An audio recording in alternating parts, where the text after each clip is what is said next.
Hello everyone, I am the storyteller and I am here to help you today.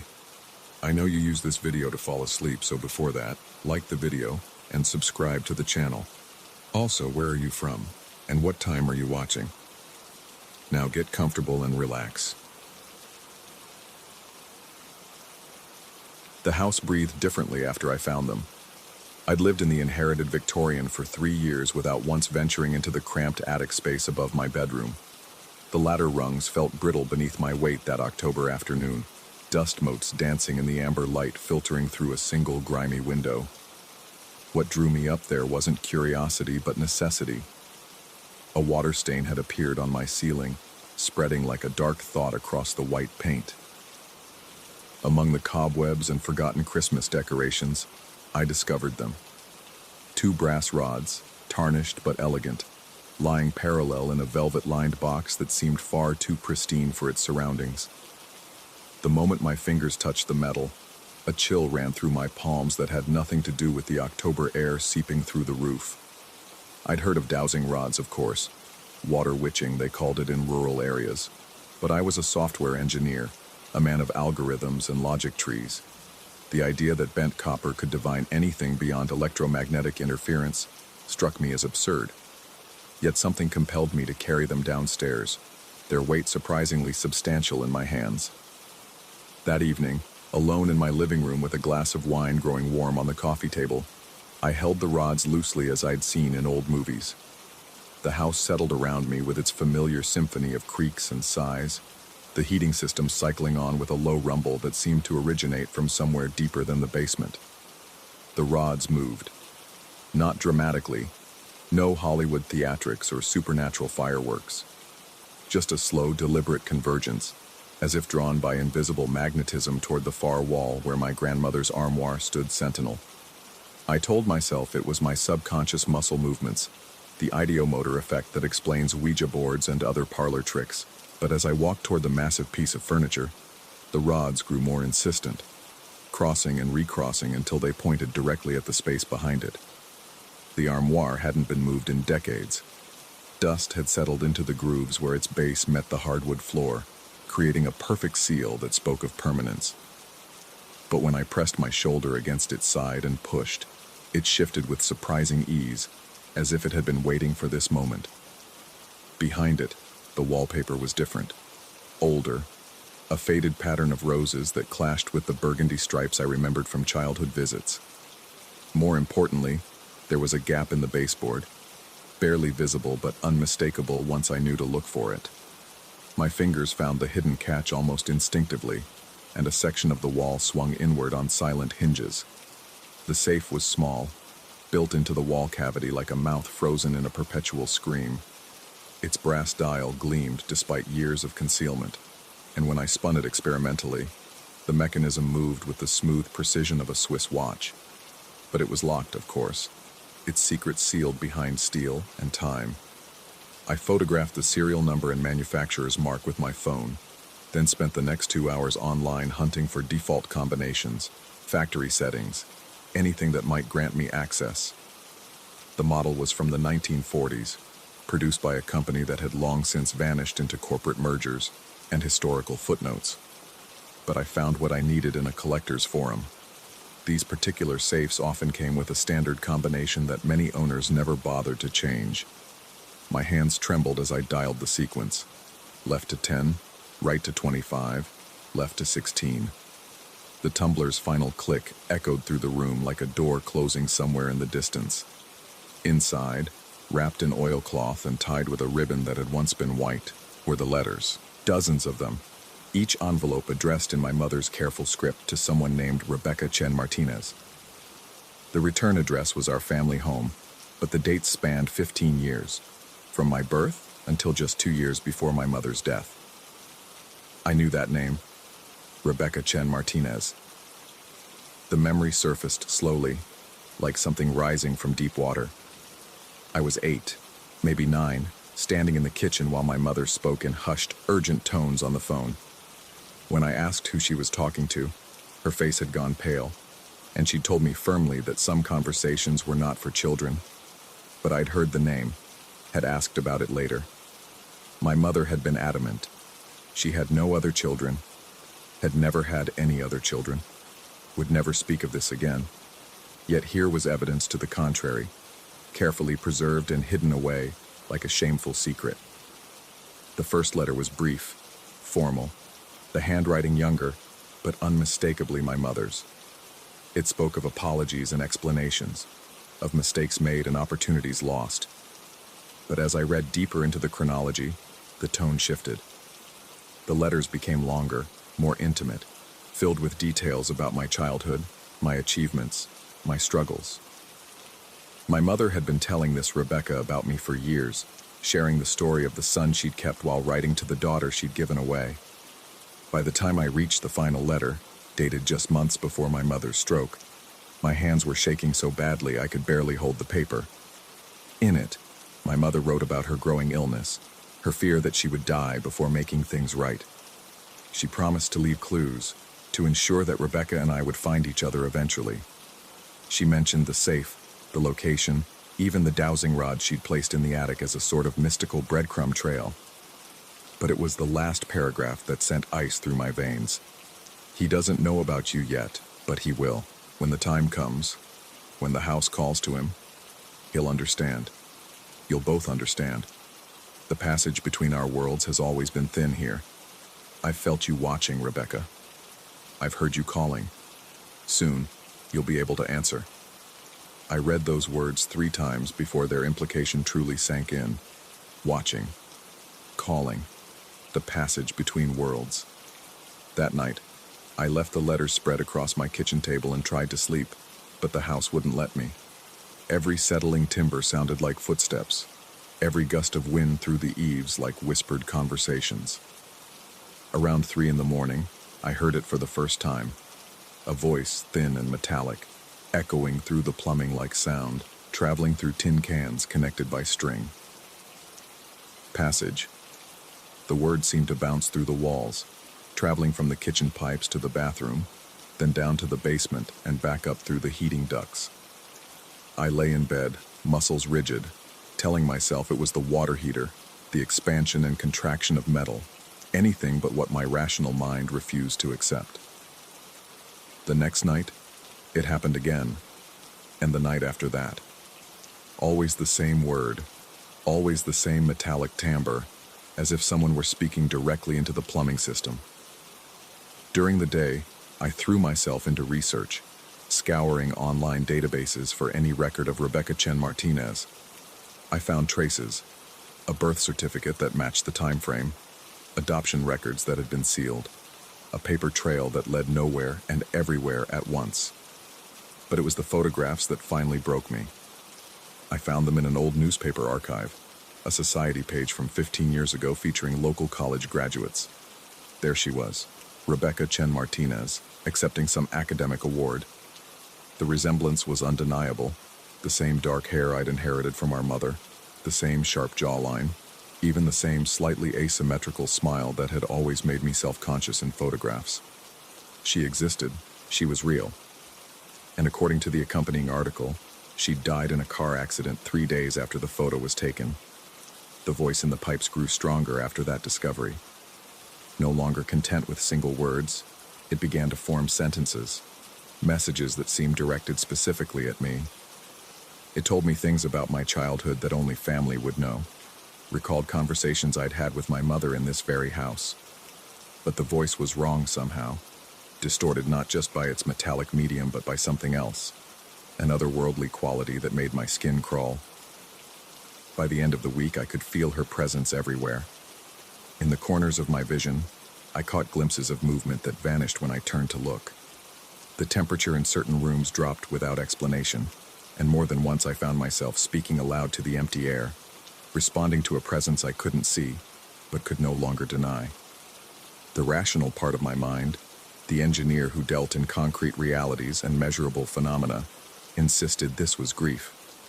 Delayed mourning for the mother I'd lost, guilt over the sister I'd never known existed, isolation and stress manifesting as auditory hallucinations. But another part, a deeper part that had perhaps always known something was missing from my family's story, recognized the truth in those metallic whispers. She was here.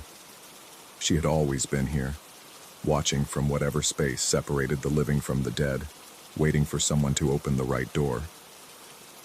The safe remained open on my kitchen counter, its contents now spread across every available surface. Birth certificates and death certificates, adoption papers and school records, a paper reconstruction of a life that had run parallel to mine for 32 years. But among Rebecca's documents, I found something that changed everything. A letter addressed to me, written in her handwriting but dated the day after her death. The envelope was warm to the touch, as if it had been sitting in sunlight despite the gray October sky outside. Inside, her message was brief, but devastating. "I've been waiting so long to meet you, brother. Mother promised we'd find each other, but she never mentioned it would be like this." The passage she spoke of, it's not a metaphor. It's real, and it's here in the house. Every night, I stand outside the boundaries of your world and call to you. Every night you hear me getting closer. Soon you'll have to decide, will you let me in? That's when I noticed the temperature. The entire house had grown cold. Not the gradual chill of autumn, but the sudden bone-deep cold of winter air rushing through an open door. My breath began to fog, and the kitchen windows started to frost over despite the moderate evening weather outside. The voice in the pipes was louder now, no longer distant and metallic, but close, intimate, as if someone were standing directly beside me whispering in my ear. It spoke my name, told me stories about the childhood we should have shared, described the room she would have had if our mother had been brave enough to keep us both. I realized I was no longer alone in the house. I had not been alone for days. She was here, in the spaces between walls, in the gaps between heartbeats, in the passage that connected her world to mine. The dowsing rods had found more than a hidden safe. They'd found a doorway that my mother had somehow opened and never quite managed to close. Now, as I write this, I can hear her more clearly than ever. She stands behind me as I type, reading over my shoulder, occasionally correcting my grammar with a sisterly fondness that should be comforting, but instead fills me with inexplicable dread. The house has become a liminal space, neither fully mine nor fully hers, a passage between states of existence that grows thinner with each passing hour. Tomorrow, I will have to choose. I can feel the decision approaching like an inevitable conclusion to an equation I've been solving my entire life. The safe door remains open, its contents scattered across my kitchen like pieces of a puzzle I'm only now beginning to understand. But there's something else inside now, something that wasn't there before. A photograph that shouldn't exist, showing Rebecca and me as children, standing together in this very house, smiling at a camera that was never there. In the photograph, we cast only one shadow. The voice whispers my name again, patient and persistent, and utterly, terrifyingly real. "She's been waiting so long to come home," she says, waiting for someone to complete the passage that will finally reunite our fractured family. But I'm beginning to understand that some doors, once opened, can never be closed again, and some families are meant to remain divided by more than just death. The choice is mine. The passage is open. I just don't know anymore which side of it I'm supposed to be on. Story 2. The realtor never mentioned the smell. When I first drove up the winding dirt road to the cabin, eucalyptus trees swaying in the highland breeze of San Joaquin, I thought I'd found the perfect retirement refuge. 43 years of geological surveys, mineral assessments, and corporate boardrooms had left me craving silence. The little wooden structure perched on what the paperwork called reclaimed agricultural land seemed ideal, isolated enough for solitude, close enough to town for supplies. The smell hit me the moment I stepped out of my truck that first evening in March. Not unpleasant exactly, but persistent. Rich, loamy earth with an undertone of char, as if someone had been burning peat nearby. I assumed it was seasonal, maybe farmers preparing fields. The mountains around San Joaquin were known for their unique soil composition after all. That night, I built my first fire in the stone hearth.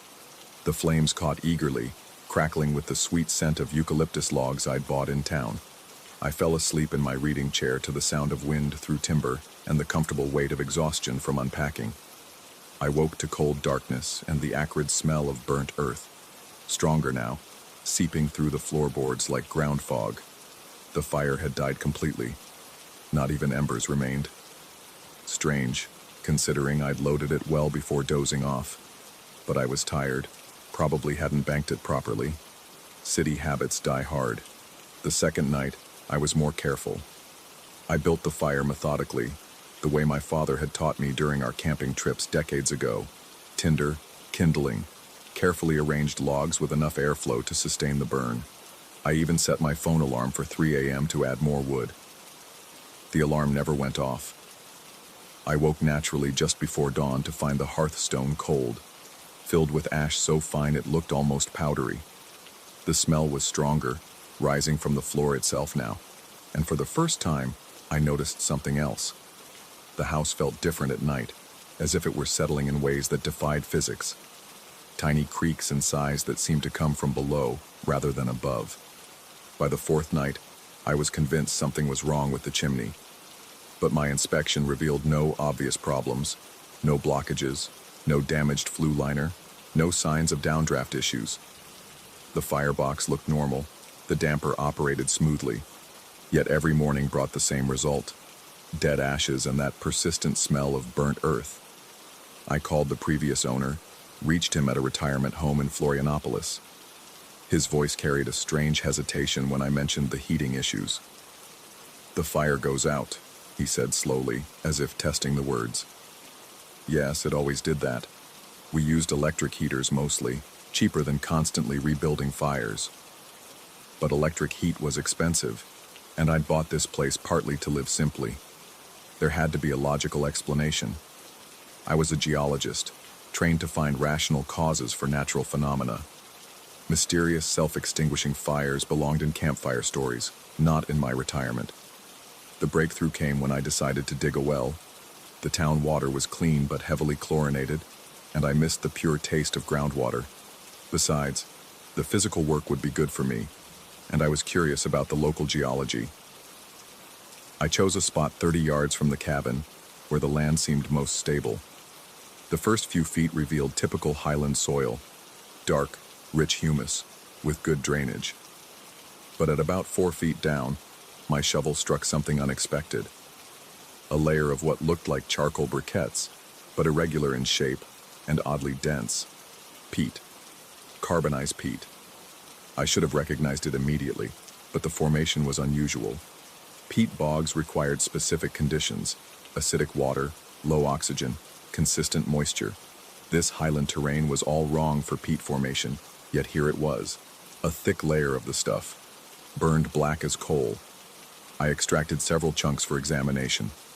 Under my hand lens, they showed the classic compressed plant matter structure of peat, but with an odd crystalline quality I'd never seen before. More intriguing were the impressions pressed into the softer sections, clear indentations that looked remarkably like footprints. Human footprints. The scale was wrong, though, too small for adult feet, but the stride pattern suggested bipedal locomotion. I told myself they were just chance formations, the random impressions that nature creates when organic matter compresses over time. But they were detailed enough to show individual toe marks, heel strikes, even what appeared to be pressure ridges along the ball of each foot. I photographed everything methodically, documenting the depth, orientation, and characteristics of each impression. 12 distinct prints in the first piece alone, all seeming to move in the same direction, toward my cabin. That night, the smell was overwhelming. It rose through the floorboards like a living thing, thick enough to taste. I opened every window despite the cold, but the odor only grew stronger. For the first time since moving in, I felt genuinely uneasy. The house around me creaked and whispered with sounds I couldn't identify, and twice I could have sworn I heard something moving beneath the floor. I spent the following day expanding the excavation, driven by a combination of scientific curiosity and growing unease. The peat layer extended at least 20 feet in every direction, riddled with more of those impossible footprints. Some appeared fresh, the impressions sharp and well-defined. Others looked ancient, worn smooth by time and pressure. The strangest discovery came when I photographed the same section I'd documented the day before. The prints had moved. Not dramatically, a shift of perhaps an inch or two, but unmistakably different from my previous photos. The heel impression of one print had deepened, while the toe marks of another had become more pronounced. It was as if whatever had made them was still walking, still pressing deeper into the earth. I told myself it was ground settling, moisture changes, natural compression. Peat was notoriously unstable after all. But when I knelt to examine the prints more closely, I felt warmth radiating from the carbonized blocks, and the smell of burnt earth was so strong it made my eyes water. That evening I couldn't bring myself to build a fire. Instead I sat in the cold cabin, electric space heater humming, studying my photographs by lamplight. The progression was undeniable. The prints were changing, shifting position day by day. More disturbing was the pattern I was beginning to see. They all led toward the exact spot where my cabin sat. I called the County Geological Survey office the next morning, spoke to a young technician who sounded bored until I mentioned the peat formation. "You sure it's peat?" she asked, suddenly alert. That whole area was surveyed in the 80s, no peat deposits on record. But I knew peat when I saw it. 43 years in geology had taught me to trust my eyes. I described the formations, the apparent age, the unusual crystalline structure. "Sir," she said carefully, "that land was a turfa extraction site until about 15 years ago. Commercial peat mining.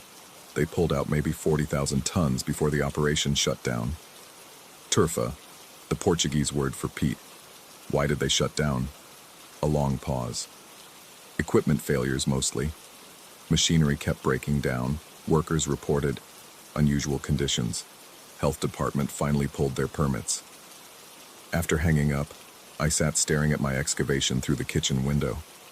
Commercial peat extraction would explain the deposits, but not their current condition.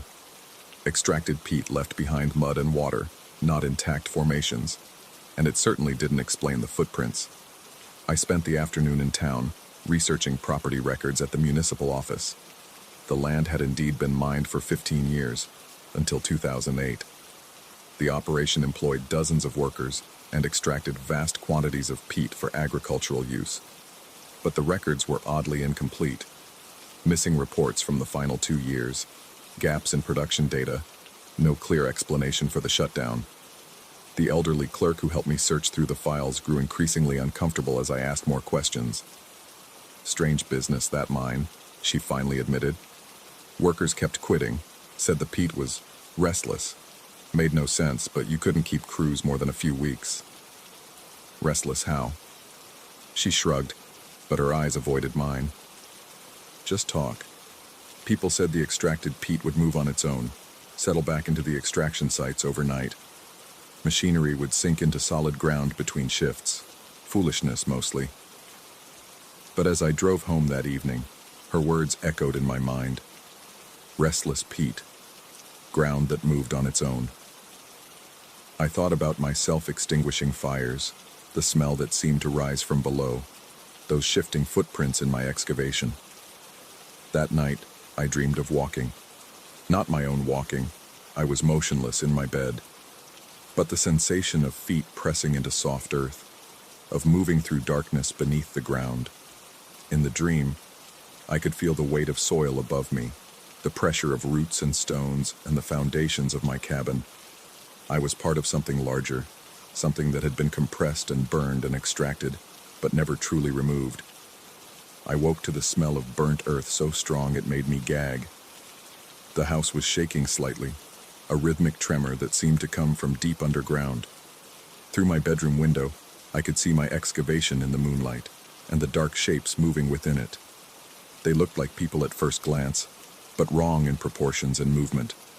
Too fluid, as if made of the earth itself. They moved through the peat layer like swimmers, surfacing and submerging in the carbonized soil. As I watched, frozen in my bed, one of them turned toward the cabin.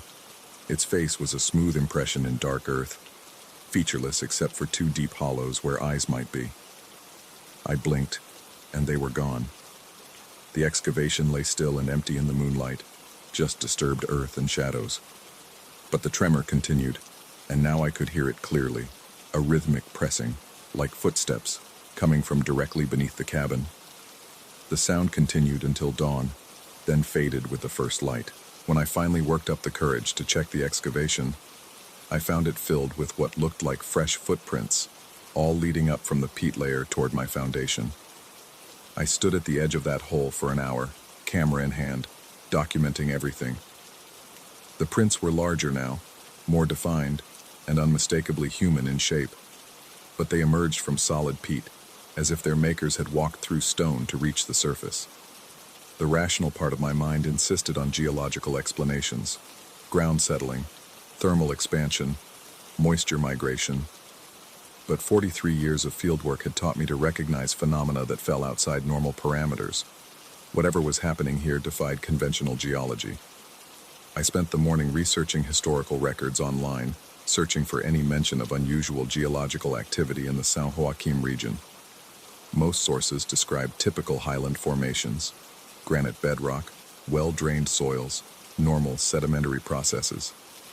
But buried in an obscure academic paper from 1987, I found a brief mention of anomalous organic formations discovered during the initial peat survey. The paper's author, Dr. Maria Santos, had noted unprecedented preservation of organic impressions in carbonized material and thermal activity inconsistent with known geological processes. Her research had been cut short when the commercial extraction began, and she'd apparently never published follow-up studies. I managed to track down her contact information through the university directory. She was retired now, living in Porto Alegre. But when I called and mentioned the San Joaquin peat deposits, her response was immediate. "You're living on that land?" Her voice carried an urgency that made my stomach tighten. "How long have you been there?" 3 weeks. "Have you disturbed the soil? Dug anything?" I described my well excavation, the peat formations, the footprints. The silence on the other end stretched so long I thought the connection had failed. "Dr. Santos?" "Leave," she said quietly. "Leave immediately. Don't try to fill the excavation. Don't disturb anything else. Just go. I don't understand. That peat isn't natural. It's preserved organic matter, but not from plants. The thermal carbonization process, it shouldn't be possible under normal conditions. Whatever created those formations is still active." She hung up before I could ask more questions. I stood in my kitchen, phone still in hand, watching my excavation through the window. In daylight, it looked harmless enough, just a hole in the ground filled with dark earth. But as I watched, I noticed movement. Subtle at first, like heat shimmer, but becoming more distinct. The peat layer was shifting, flowing like thick liquid, and new impressions were forming on the surface. I grabbed my camera and rushed outside. Through the telephoto lens, I could see them clearly, fresh footprints appearing in the peat as I watched, as if invisible feet were walking through the carbonized material. They moved in deliberate patterns, circling the excavation, then heading straight toward my cabin. The prints stopped at the foundation. I spent that afternoon in town, ostensibly shopping for supplies but really avoiding my own property. When I finally returned at sunset, I found new disturbances around the cabin's perimeter. The ground near the foundation looked churned, as if something had been moving just beneath the surface. Dark stains marked the wooden skirting, and the smell of burnt earth was stronger than ever. That night, I didn't even attempt to sleep in the cabin. I rolled out my sleeping bag in the truck bed, doors locked, engine running for heat. Through the windshield, I watched my property with a mixture of fascination and growing dread. The activity began just after midnight. At first, just small movements in the excavation, ripples in the peat layer, like something large swimming beneath the surface. Then the ground around the cabin began to bulge and settle in rhythmic patterns. Whatever was down there was moving, pressing upward, testing the boundaries between the buried world and the surface. Around 2 a.m., I saw them clearly for the first time. They emerged from the excavation like swimmers breaking the surface of a lake, but the medium they moved through was solid earth. human-shaped but wrong in their proportions, made of compressed peat and carbon, and something else I couldn't identify. They moved with purpose, circling the cabin, pressing against the foundation with their earthen hands. I wanted to start the truck and drive away, but some part of me, the scientist, the geologist who'd spent decades seeking rational explanations, needed to understand what I was witnessing.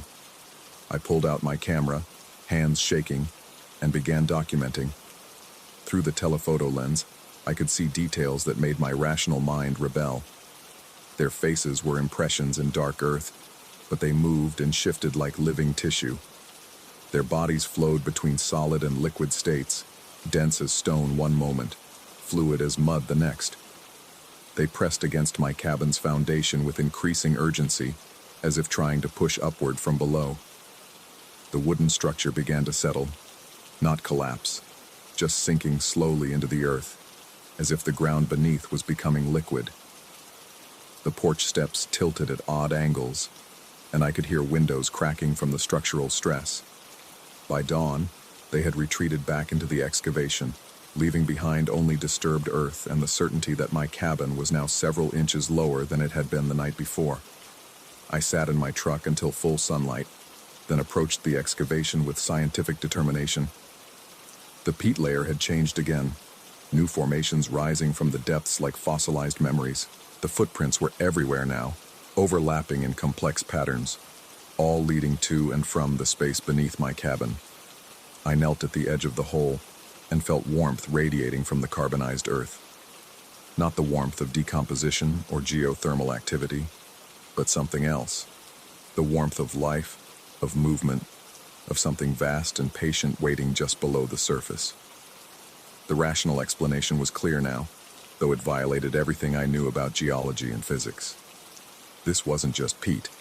It was preserved organic matter from something much older, something that had been compressed and carbonized, but never truly died. The commercial extraction had disturbed a formation that existed in some state between life and fossilization, between past and present. And now it was trying to reclaim what had been taken. I spent the morning packing essentials, loading my truck with clothes and important documents. Dr. Santos was right. I needed to leave. But as I prepared to abandon the cabin, I faced the question that had haunted me since discovering the footprints. Should I fill the excavation, try to contain whatever was down there, or leave it open? Filling it might trap the formation, force it to find other ways to reach the surface. But leaving it open felt like an invitation for something I didn't understand to emerge fully into the world above. I stood at the edge of my excavation, shovel in hand, feeling the warmth rise from the peat layer below. The impressions shifted as I watched, new footprints forming in patterns that seemed almost like communication. Urgent, insistent, reaching upward toward the light. Behind me, my cabin continued its slow descent into earth that was no longer solid, no longer quite separate from the living formation beneath. The smell of burnt earth filled the air, and I could hear movement below, not the random settling of soil, but the deliberate motion of something that had been compressed and extracted and burned, but had never truly stopped walking. The question remained. What was I supposed to do with this knowledge? Was this a geological phenomenon that needed scientific study, or something that should remain buried? The footprints in the peat seemed to pulse with warmth as I watched, and for a moment I could swear I felt the ground beneath my own feet respond, as if the earth itself was preparing to welcome me into its compressed and carbonized embrace. I set down the shovel and walked back to my truck, leaving the excavation open behind me. Some mysteries, I realized, were meant to remain unsolved, some depths better left unexplored. Whether what I'd witnessed was real, or the product of isolation and an aging mind, I could no longer trust myself to make that distinction. As I drove away, I watched my cabin in the rearview mirror, still settling into earth that moved like water, like memory, like something that had been waiting decades for someone to dig deep enough to find it. The last thing I saw before the trees blocked my view was movement in the excavation, dark shapes emerging from the peat, standing upright in the sunlight, turning their impression faces toward the retreating sound of my truck. I never went back to discover whether they ever fully emerged, whether the cabin eventually disappeared completely into that living ground. or whether the whole experience was simply the product of too much solitude and a mind unprepared for retirement. Some questions, I've learned, carry answers too heavy for rational thought to bear. But sometimes, on warm nights when the earth seems to breathe beneath my feet wherever I am now, I remember the smell of burnt earth and the warmth rising from compressed time. And I wonder if somewhere near San Joaquin, those footprints are still walking through the dark peat, still pressing upward toward a surface world they never quite managed to reach.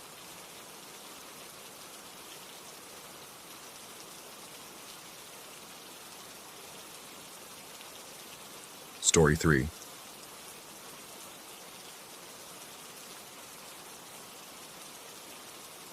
The first time I noticed him, I was reviewing quarterly reports on the 14th floor of the Millennium Building in downtown Belo Horizonte. The late afternoon sun cast harsh shadows through my office window, and across the narrow alley, the dark glass facade of the adjacent building reflected everything with unsettling clarity. That's when I saw myself, or what I thought was myself, staring back from the opposite window. Nothing unusual about seeing your own reflection, except this one was wrong. Subtly, impossibly wrong. I raised my hand to adjust my tie, and the figure in the dark glass did the same.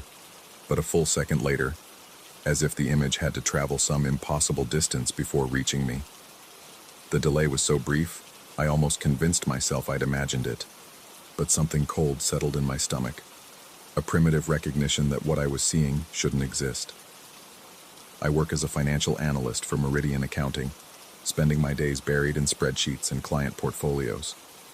Logic is my profession, order my obsession. Numbers don't lie, patterns don't deceive, and reflections certainly don't operate on delays. Yet as I sat there, watching the figure across the alley mirror my movements with that unsettling lag, I felt the first hairline crack in my rational world. The building across from us housed another corporate complex, floors of identical offices with tinted windows so dark they were nearly opaque during the day.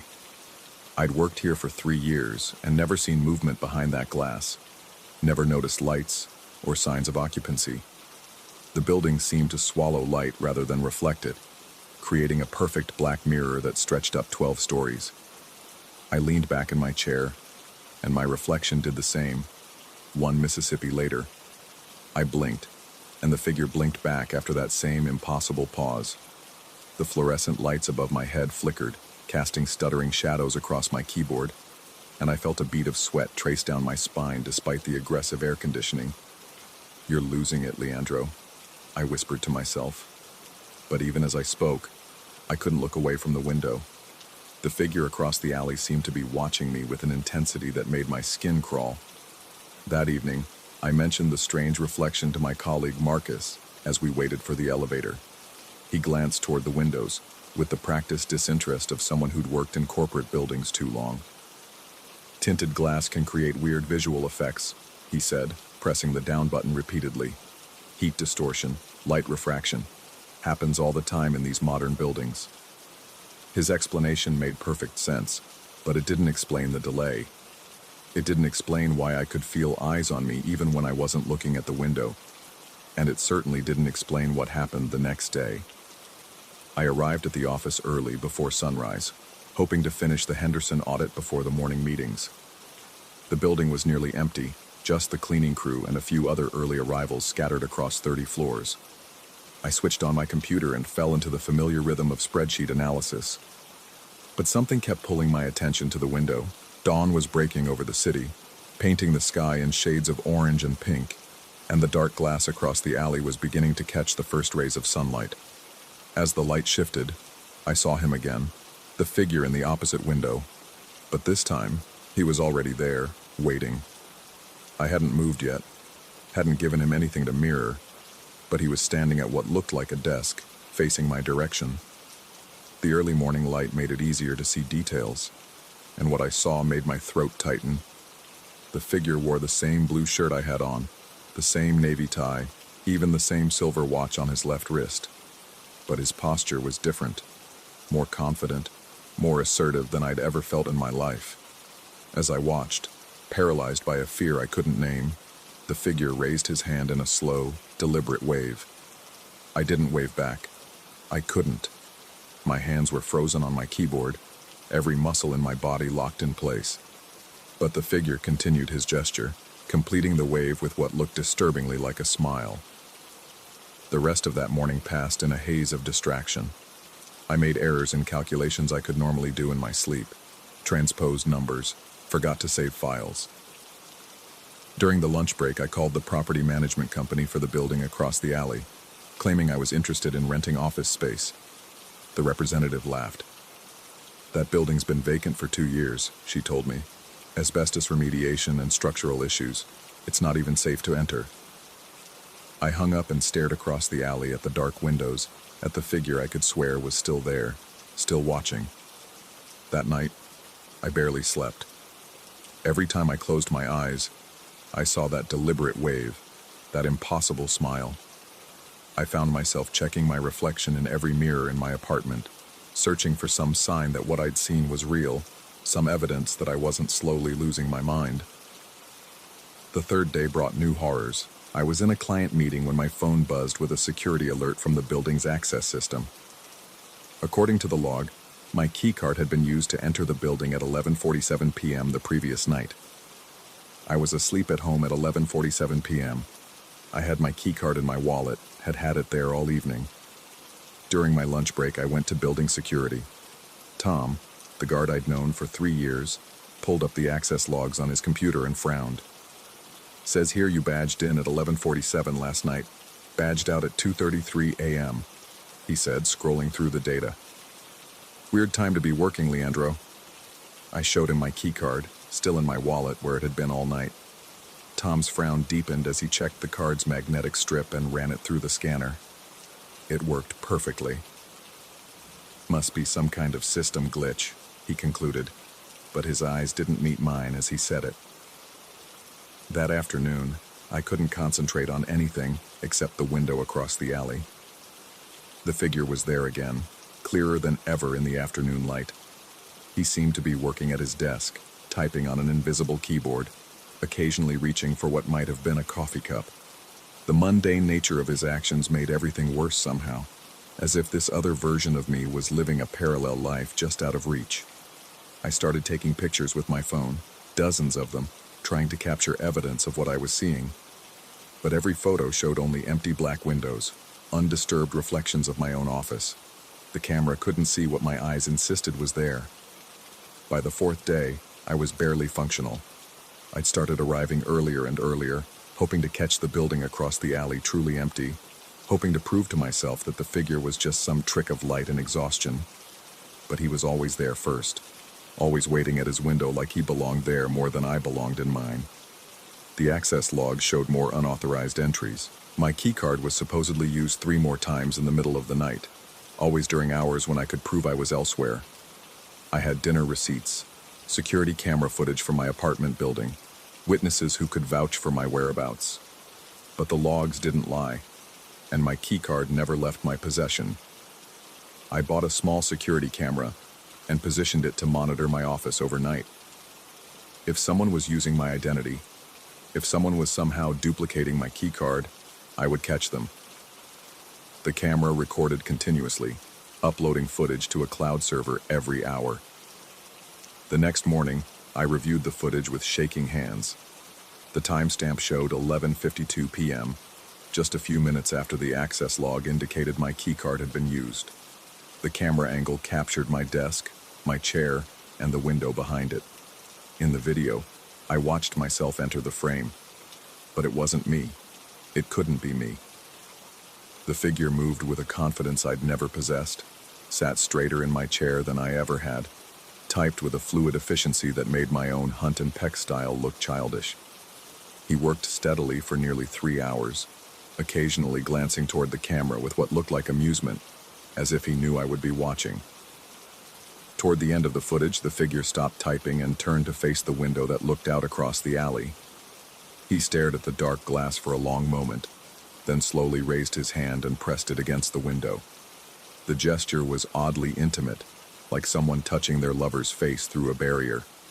Then he turned back to the camera, looked directly into the lens and smiled. It was my face, undeniably my face. But the expression was wrong.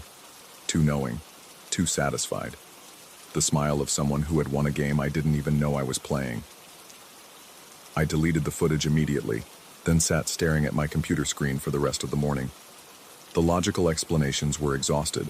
Security glitches, light distortions, stress-induced hallucinations. None of them could account for the video, for the access logs, for the growing certainty that someone else was living pieces of my life. I started staying later at the office, trying to outlast whatever was happening, trying to be there when the unauthorized access occurred. But every night, I would eventually succumb to exhaustion and go home. And every morning, the logs would show another late-night visit. The figure across the alley was becoming bolder, more active. During meetings, I would catch glimpses of him pacing behind his window, gesticulating as if he were giving presentations to invisible colleagues. Sometimes he would stop and stare directly at me, raising his hand in that slow, deliberate wave that had become his signature greeting. My coworkers started asking if I was feeling well. My productivity had plummeted, my attention span reduced to minutes at a time. I found myself checking the window compulsively, monitoring the dark glass across the alley for signs of movement, for proof that I wasn't completely losing my mind. 2 weeks after it all started, I made a decision. I would confront whatever was happening, would force some kind of resolution before I completely unraveled. I equipped myself with every recording device I could carry. Phone cameras, digital recorders, even an old Polaroid camera I'd bought at a pawn shop, thinking that maybe analog technology could capture what digital sensors missed. I arrived at the office before dawn and positioned myself at the window. The building across the alley was dark, seemingly empty, but I knew he was there. I could feel his presence like pressure in my ears, like the moment before thunder. As the sun rose and light began to creep across the glass facade, I saw him materialize in the opposite window, but this time he wasn't at his desk. He was standing at his window, hands pressed against the glass, staring directly at me. Even at this distance, I could see his expression clearly. Not the confident smile I'd grown accustomed to, but something hungrier, more desperate. I raised my phone and started recording, then grabbed the Polaroid and began taking pictures. Through my phone screen, I could see only empty windows, but the figure was right there, close enough that I could see the individual threads in his tie, the slight 5 o'clock shadow along his jaw. The Polaroid whirred and dispensed photo after photo. I shook them impatiently, watching the images develop. Empty windows, dark glass, nothing. But when I looked up from the photos, the figure had moved closer to his window, so close that his breath was fogging the glass. He raised one hand and began tracing letters on the condensation, writing them backwards so I could read them from my side. HELPME. My phone slipped from my nerveless fingers and clattered to the floor. When I looked up again, the figure was gone, but the message remained on the window for a few more seconds before the condensation faded. I spent the rest of that day in a state of numb shock, going through the motions of work while my mind raced through every possible explanation. Hallucinations, elaborate pranks, some kind of sophisticated projection system. Nothing fit the evidence. Nothing explained the access logs or the security footage. That evening, I stayed in the office until well past midnight, determined to finally see what happened during those unauthorized visits. I hid behind my desk with a clear view of both the door and the window, every recording device I owned ready to capture whatever occurred. At 11:43 p.m., I heard the soft beep of a keycard at the door. My heart hammered against my ribs as the handle turned and the door opened. I raised my phone to record, finger poised over the camera button, but no one entered. The door swung open on empty air, stayed open for exactly 4 minutes according to my watch, then closed with another soft beep. The access log would show an entry at 11:43, an exit at 11:47, but I had seen nothing. Yet something had changed. I could feel it in the air, a subtle shift in temperature, in pressure, in the quality of light from the window. When I finally worked up the courage to peek over my desk, I saw him clearly in the window across the alley. Not a reflection this time, but a figure standing in what should have been an empty, condemned building. He was looking directly at me, and this time his expression was unmistakably one of triumph. He raised his hand in that familiar wave, but now I understood it wasn't a greeting. It was goodbye. The next morning, I arrived at the office to find my key card no longer worked. Security informed me that my employment had been terminated, effective immediately, due to unauthorized access and suspicious behavior. My supervisor, a woman I'd worked with for 2 years, looked at me with polite confusion when I tried to explain.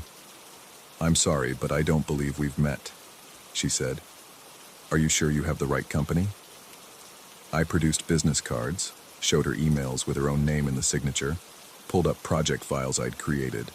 But in her computer, all those files showed a different creator, a different author. Every trace of my work, my presence, my 3 years with the company had been systematically replaced. As security escorted me from the building, I looked up at my former office window on the 14th floor. A figure stood there, silhouetted against the glass, wearing a blue shirt and navy tie. He raised his hand in a wave, and this time I understood. I was looking up at myself, the self I should have been, the self I could have been if I'd been more confident, more assertive, more deserving of the life I'd been living. The reflection had become real, and I had become the reflection. Now I stand across the alley in what everyone insists is an empty building, though it feels solid enough beneath my feet. I watch him living my life, attending my meetings, dating the woman I'd been too shy to ask out. He's better at being me than I ever was. Sometimes, late at night, I see someone else at a window in another building, someone who looks lost and confused and desperate. When they notice me watching, I press my hand against the glass and trace letters in the condensation. HELPME. But they never seem to understand. They never realize they're looking at themselves. In Story 4, the leather still smells like him. Pipe tobacco and Old Spice aftershave. A scent that should comfort, but instead makes my stomach clench. Dad's chair sits in my apartment now, occupying the corner where my reading lamp used to cast gentle light. Now the shadows seem deeper there, pooling around the worn burgundy leather like dark water. I inherited it 3 weeks ago, along with the house where I grew up, and a lifetime of guilt I'm still learning to carry. The movers struggled with its weight, cursing under their breath as they maneuvered it up 2 flights of stairs. "Heavy old thing," one of them muttered, and I wanted to tell him it wasn't the chair, it was everything it contained. The first time I fell asleep in it was an accident. I'd been working late on a German technical manual about industrial heating systems, the kind of mind-numbing translation work that pays the bills but slowly erodes your soul. My eyes grew heavy around midnight, and the next thing I knew I was gasping awake at 3 in the morning with the sensation of powerful arms wrapped around my chest. Not hands. Arms. Thick, muscular forearms pressing against my ribs with surprising gentleness, like the embrace I'd wanted from him but never received. The feeling lingered for several heartbeats after I opened my eyes, a phantom pressure that made me question whether I was truly awake. I told myself it was just a muscle spasm, the kind of thing that happens when you fall asleep in an awkward position. But even as I stumbled to my actual bed, I could swear I felt eyes watching me from the chair's depths. The dreams started the second week. In them, Dad looked exactly as he had 5 years ago, before the stroke that stole his words and left him staring at me with frustrated eyes. He wore his favorite brown cardigan with the torn elbow, the one Mom had thrown away after the funeral.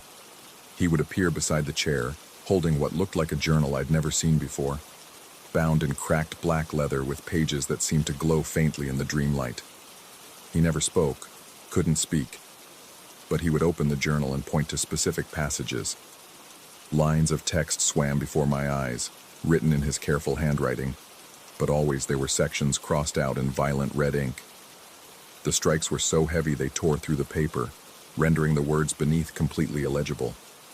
Dad would tap these sections with increasing urgency, his finger leaving dark smudges on the pages, his mouth moving soundlessly as if trying to communicate something vital. I would wake with a start, chest tight with the familiar pressure of those phantom arms. But what disturbed me most wasn't the dream itself. It was how desperately I wanted to return to it, to see what words lay hidden beneath those angry red marks. On a gray Tuesday morning, I drove to the old house for the first time since the funeral. I'd been putting it off, making excuses about work deadlines and the complexity of probate. But the dreams were intensifying, and I needed to find that journal, if it existed at all. The house felt smaller than I remembered, shrunken somehow, like a sweater left too long in hot water. Everything was exactly as Dad had left it. Mom's china still displayed in the cabinet, his reading glasses folded on the kitchen table beside yesterday's crossword puzzle. The silence was oppressive, broken only by the rhythmic tick of the grandfather clock that had marked time through my entire childhood. I searched methodically, his bedroom first, then the study where he'd worked on his own translations before his retirement. I went through desk drawers, closets, even the basement storage room where boxes of our family's history moldered in the damp. Nothing. No black leather journal. No evidence that such a thing had ever existed. But in the living room, where his chair had sat for 30 years, I found something else. The wall behind where the chair had been was covered in faint pencil marks. At first glance, they looked like scribbles, the kind of absent-minded doodling you might do while talking on the phone. But as I examined them more closely, I realized they were words. Fragments of sentences, most of them scratched out so heavily the pencil had gouged small holes in the drywall. My hands trembled as I knelt beside the wall. The handwriting was unmistakably his, though shakier than I remembered. I could make out partial phrases, never meant for, and should have told, and the weight of. All of it crossed out with the same violent intensity I'd seen in the dreams. Red pencil marks this time, still fresh-looking despite the layer of dust that coated everything else in the room. I spent hours there, crouched on my knees, trying to decipher the hidden words. But the more I stared, the more the marks seemed to shift and blur, as if they were written in ink that hadn't quite dried. By the time I drove home that evening, my vision was swimming and a dull headache pulsed behind my eyes. That night, I avoided the chair entirely, working at my kitchen table until exhaustion forced me to bed. But sleep brought no relief. In my dreams, Dad stood in my apartment now, pointing at the wall behind his relocated chair. When I looked, I saw the same scratched-out words appearing there, as if his desperate messages were following me home. I woke to find myself standing in my living room at 4 a.m, my fingers black with pencil lead. The wall behind the chair was covered in fresh markings, my own handwriting this time, but in the same frantic style. Words I didn't remember writing, crossed out before I could read them, a palimpsest of failed communication written by my own sleeping hand. The pattern established itself over the following days. I would work late, fighting exhaustion, but eventually the chair would call to me. The leather had grown softer somehow, more yielding, as if it were slowly conforming to my body. I would tell myself I'd just rest my eyes for a moment, just until the tension in my shoulders eased. Then the arms would come, stronger each time, holding me with an intimacy that was both comforting and terrifying. The pressure against my chest felt protective at first, like being held by someone who cared deeply about keeping me safe. But as the nights passed, the embrace grew tighter, more insistent, until I would wake, gasping for air, my ribs aching as if I'd been squeezed in a vice. The wall behind the chair was becoming a palimpsest of madness. Each morning brought new markings, layer upon layer of scratched-out text and handwriting that shifted between his and mine until I could no longer tell them apart. Sometimes I would catch glimpses of coherent phrases before the red marks consumed them. Forgive me, and never wanted, and so much I never said. But the meaning remained tantalizingly out of reach, erased as quickly as it appeared. My work began to suffer. I missed deadlines, turned in translations so riddled with errors that clients started complaining. My apartment grew cluttered with half-finished projects, empty takeout containers, and notebooks filled with my desperate attempts to decode the wall's messages. I stopped answering my phone, stopped checking email, stopped pretending that anything mattered except understanding what Dad was trying to tell me. Because I was certain now that it was him. In the deeper dreams, the ones that came when the arms held me longest, I could see him more clearly. He looked younger, healthier, but his eyes held a desperate sadness that cut through me like winter wind. He would mouth words I couldn't hear, gesture frantically at the journal pages, his fingers pointing to specific sections with increasing urgency. The journal itself was changing too. What had started as a simple black notebook was becoming something else. Thicker, older, its pages yellowed and brittle. Sometimes I could swear I saw my own name written there in his careful script, surrounded by text so heavily redacted, it looked like abstract art. Other times the pages appeared blank, as if the words were there, but somehow beyond my ability to perceive them. 3 weeks into this routine, I made a discovery that shattered what remained of my rational mind. I had been documenting the wall markings, photographing them each morning before the next night's editions appeared. But when I compared the photos, I realized something impossible. The older markings weren't fading or being covered over. They were moving. Words would migrate from one section of the wall to another between photographs, like magnetic poetry rearranging itself. Sentences that had been incomplete would suddenly finish themselves in different locations, their red strike-throughs following them like surgical scars. It was as if the wall had become a living document, constantly editing and revising itself in search of some perfect, unattainable message. I began sleeping in the chair deliberately then, no longer fighting the pull. The rational part of my mind screamed warnings about obsession and breakdown, but I silenced it with the desperate logic of the drowning man who mistakes anchor for lifeline. Whatever was happening to me, whatever message Dad was trying to convey, it felt more important than anything else in my increasingly narrow world. The arms grew stronger, more possessive. They would hold me so tightly now that I could feel my pulse beating against their pressure, a rhythm that seemed to sync with the grandfather clock I could somehow hear ticking despite being miles away in the empty house. Sometimes I would wake with bruises on my ribs, dark fingerprint-shaped marks that I photographed obsessively, as if they were evidence of something I needed to prove to a skeptical jury. But prove to whom? I had no visitors, no friends checking on me, no colleagues wondering why the reliable translator had suddenly become unreliable. The isolation was complete, perfect, like being trapped in amber while the world continued moving around me. In my deepest dreams now, the ones that felt more real than waking, Dad would show me new pages of the journal. But these weren't filled with text. They contained images, photographs I'd never seen before, moments from my childhood that seemed familiar yet wrong somehow. There I was at 8 years old, building a treehouse with him in our backyard. But in the photos, his face was obscured by shadow, his hands reaching toward me with a hunger that made my sleeping self recoil. Another image, my high school graduation, Dad clapping in the audience. But the photo captured something my memory had blocked, the way his eyes never left me, even when Mom was speaking to him, even when other parents called his name.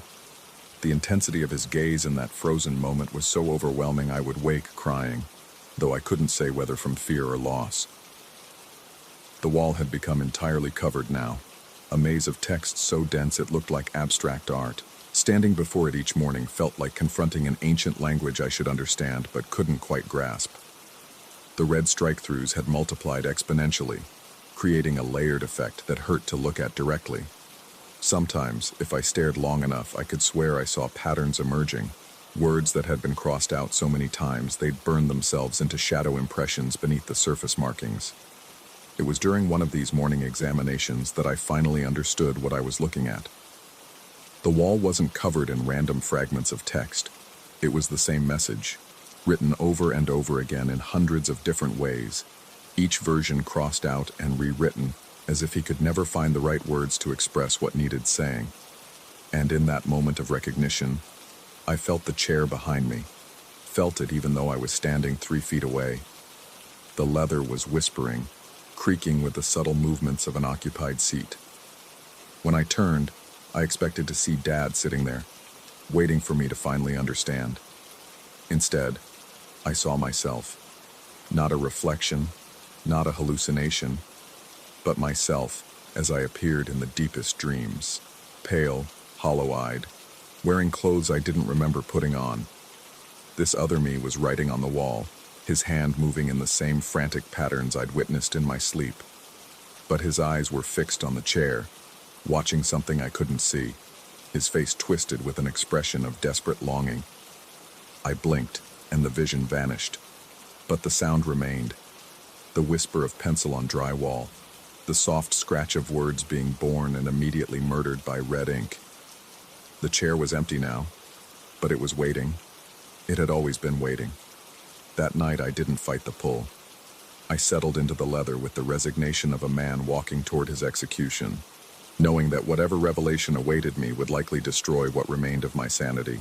The familiar arms encircled me immediately, tighter than ever before, squeezing until black spots danced at the edges of my vision. But this time, Dad didn't appear with his journal. Instead, I found myself standing in my childhood bedroom, exactly as it had been 30 years ago. Everything was smaller than I remembered. The bed, the desk, the window that had seemed so impossibly high when I was 8 years old. And there, sitting on the edge of the bed, was my father. Not the old man who had died of a stroke, but the vital man from my childhood, strong and confident and somehow terrible in his perfection. He looked at me with those same hungry eyes from the photographs, and when he spoke, his voice carried the weight of decades of silence. "I never found the right words," he said, and his voice was exactly as I remembered it, warm and deep and utterly convincing. Every letter I started, every conversation I planned, every time I tried to tell you how much you meant to me. But the words were never right. They were never enough. I tried to speak, to ask him what he meant, but my dream voice wouldn't work. He stood and moved toward me, and I could smell that familiar mixture of tobacco and aftershave, so strong it made my eyes water. "I wrote it all down," he continued, reaching out to touch my face with hands that felt real and solid and impossible. "Every feeling, every moment I watched you and wanted to say something but couldn't. It's all there, behind all those marks. But I kept crossing it out because what if you couldn't understand? What if you thought I was—" His voice trailed off, and in the silence I could hear something else. The sound of my own adult voice, mumbling and incoherent, as if I were talking in my sleep. But I wasn't asleep. I was here, in this place that existed somewhere between memory and dream, listening to confessions that had been 40 years in the making. "You have to read it," he said, his hand still on my cheek, and I could feel the weight of all those unspoken words pressing down on me like water. "You have to see past the marks and read what I really wrote. It's the only way I can let go." I woke in the chair with tears on my face and the taste of copper in my mouth. The arms were gone, but I could still feel their phantom pressure, lighter now, as if their grip was finally loosening. Dawn was breaking outside my windows, casting gray light across the wall of markings. But something had changed. As I approached the wall, I realized that the red strike-throughs were fading, becoming transparent. And beneath them, in handwriting that was somehow both his and mine, I could finally read the words that had been hidden all along. They weren't the profound revelations I'd expected. No dark secrets or dramatic confessions. Just simple, heartbreaking honesty. "I love you, and I never knew how to show it. I was proud of you every day, but the words got stuck. I watched you grow up and wanted to hold on to every moment. I was afraid you'd think I was weak if I cried when you graduated. I saved every story you wrote in 2nd grade. I practiced conversations with you that I never had the courage to start. Page after page of ordinary love, written in desperate fragments by a man who had spent a lifetime choking on his own emotions. Nothing supernatural or terrifying, just the accumulated weight of everything left unsaid between a father and son. I read until my eyes burned, until the sun was fully up and the wall had returned to its normal appearance. But the words remained clear in my memory, each phrase a small forgiveness, a bridge built across 40 years of careful distance. When I finally looked at the chair, it seemed different somehow, lighter. The leather had lost its supernatural softness, reverting to the ordinary wear patterns of 3 decades of use. It was just furniture again, holding nothing more than the faint scent of pipe tobacco and the accumulated weight of ordinary human love. I never slept in the chair again. But I kept it, placed where I could see it from my desk, a reminder that some messages take a lifetime to deliver, and sometimes the most profound truths are hidden beneath our attempts to silence them. The wall stayed blank after that morning, but I no longer needed it to speak, because I had finally learned to listen to the things that were never said, and in that listening, found a forgiveness I hadn't known I was carrying. The pressure around my chest was gone now, replaced by something lighter, not emptiness, but space for all the conversations we might have had in a different world, where fathers and sons find the courage to name their love out loud. Sometimes, late at night when I'm working on a particularly difficult translation, I catch myself looking toward the chair and wondering if love itself is just another language we spend our lives learning to speak, crossing out our failed attempts until we finally find the words that bridge the space between one heart and another. The chair waits in its corner, patient and silent, no longer a vessel for desperate messages, but simply a place where stories begin and end, where the unspeakable finally finds its voice, and where the living learn to forgive the dead for being human.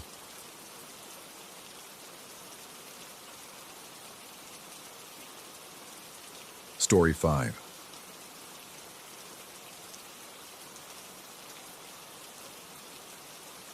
The first time I heard it, I thought someone was torturing a violin in the depths of the forest. I had been walking the perimeter of my property in rural Paraná, something I did most evenings when the heat finally broke and the air became breathable again. The cicadas were already beginning their nightly symphony, but underneath their familiar drone came something else entirely, a sound that made my teeth ache and my spine contract involuntarily. 3 discordant notes, held long and wavering, as if drawn from strings that had never known proper tuning. They seemed to emanate from everywhere and nowhere, bouncing off the dense canopy above and seeping up from the forest floor like audio fog.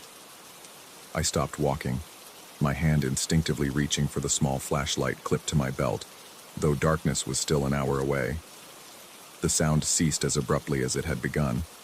I stood there for several minutes, straining to hear anything beyond the normal cacophony of the Brazilian countryside, the distant lowing of cattle, the rustle of leaves in the evening breeze, the high whine of mosquitoes beginning their nightly hunt. Nothing. I convinced myself it had been a trick of acoustics, perhaps some farm equipment echoing strangely through the valley, and continued my walk.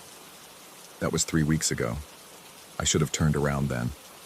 My name is Marcus Chen, and I've been teaching music theory at the rural campus of Universidade Estadual do Paraná for nearly 15 years.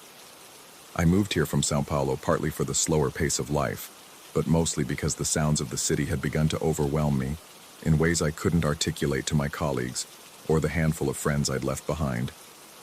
Here, surrounded by 37 acres of mostly untouched Atlantic forest, I could finally hear myself think. Or so I believed. The property came with 2 German short-haired pointers named Rex and Bella, inherited from the previous owner who'd moved to the coast to live with his daughter. They were well-trained hunting dogs, calm and obedient, with an almost supernatural ability to detect approaching storms hours before the first clouds appeared on the horizon. In all my time here, I'd never heard them bark unnecessarily or show aggression toward anything except the occasional opossum that ventured too close to their food bowls. That changed the morning after my evening walk. I was grading theory assignments on the covered porch when both dogs suddenly went rigid, their heads turning in perfect synchronization toward the tree line approximately 50 meters from the house. Rex's hackles rose first, a ridge of coarse hair standing straight along his spine like a warning flag. Bella followed suit seconds later, and then both began to growl, not the playful rumble they used when wrestling with each other, but a low, continuous sound that seemed to vibrate through the wooden deck beneath my feet. I followed their gaze but saw nothing unusual. The forest edge looked exactly as it always did. A wall of green so dense it was nearly black in the shadows between the trunks. Cecropia trees with their distinctive palmate leaves, strangler figs wrapping ancient trunks in their deadly embrace, and dozens of species I'd never bothered to learn the names of, all competing for whatever sunlight managed to penetrate the canopy. "What is it, guys?" I asked, setting down my papers and walking to the porch railing. Rex turned briefly to look at me, his brown eyes filled with something I'd never seen there before. Not quite fear, but a profound unease that made my stomach clench. Then he turned back to the forest and resumed his growling, which Bella had never stopped. I watched them for nearly 20 minutes before they finally relaxed, but even then they remained alert, occasionally lifting their heads to stare at the same spot among the trees. When I went inside to make lunch, they refused to follow me, choosing instead to maintain their vigil from the porch. That afternoon, I decided to investigate. The section of forest the dogs had been watching was accessible via a narrow game trail that wound between the larger trees and disappeared into the undergrowth after about 30 meters. I'd explored it before during my first few months on the property, finding nothing more interesting than some particularly spectacular orchids and a small clearing where someone had obviously camped years earlier, leaving behind nothing but a circle of stones and some rusted bottle caps. This time felt different.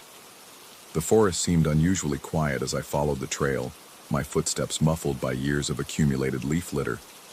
Even the insects had apparently decided to take the afternoon off, leaving only the distant sound of wind in the upper branches to break the silence. I was perhaps 15 meters in when I noticed the first strange thing. The trees were swaying.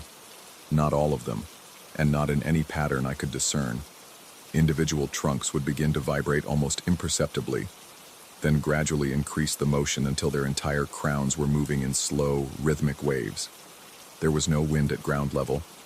The air was perfectly still, almost oppressively so, yet branches 40 feet above my head were dancing like kelp in an ocean current. I stopped and looked up, trying to make sense of what I was seeing. As I watched, a massive jatoba tree, perhaps 6 feet in diameter, began its strange dance, starting with a barely perceptible tremor, and building to a motion so pronounced I could hear the wood creaking. The sound it made was disturbingly familiar, a low, sustained note not unlike the lowest string of a double bass. Without thinking, I whistled a quick ascending scale, something I'd done unconsciously since childhood when I was nervous or thinking. The tree's movement immediately intensified, its creaking rising in pitch to match my whistle almost perfectly. When I stopped, the tree gradually returned to stillness. My hands were shaking as I pulled out my phone to record what was happening, but the screen remained stubbornly black. The battery showed full charge, but the device was completely unresponsive. I tried turning it off and on again, but nothing happened. It was as if the electronics had simply decided to stop functioning. I whistled again, this time a simple C major triad. 3 trees responded simultaneously, their creaking voices creating a harmony so pure and unnatural that I felt the hair on my arms stand up. The sound seemed to hang in the air long after I'd stopped whistling, echoing off the surrounding trunks, until it became impossible to tell which trees were actually moving and which were simply reflecting the sound. That's when I saw it. At first, it was just a distortion in my peripheral vision, like heat waves rising from summer asphalt. But as I turned my head to look directly at the spot, the distortion began to take shape. Or perhaps I should say it began to reveal the shape that had been there all along. 3 meters tall, easily, humanoid in the most generous sense of the word, with proportions that suggested something had tried to remember what a person looked like, but had gotten several crucial details wrong. The limbs were too long, the torso too narrow, the head too small and tilted at an angle that should have been anatomically impossible.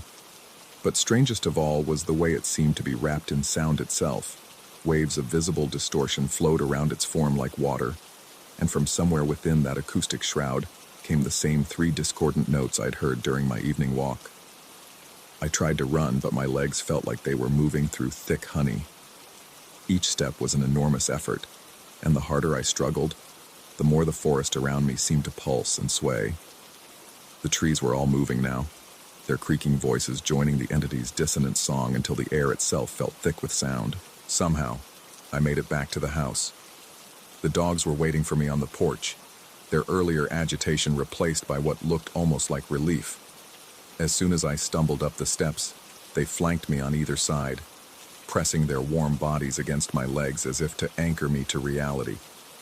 My phone worked perfectly once I was inside the house, showing the time as 3:47 p.m., exactly when I'd left to explore the trail. According to my watch, however, it was 6:23 p.m. I spent that night researching everything I could find about acoustic phenomena, infrasound, and the psychological effects of certain frequencies on human perception.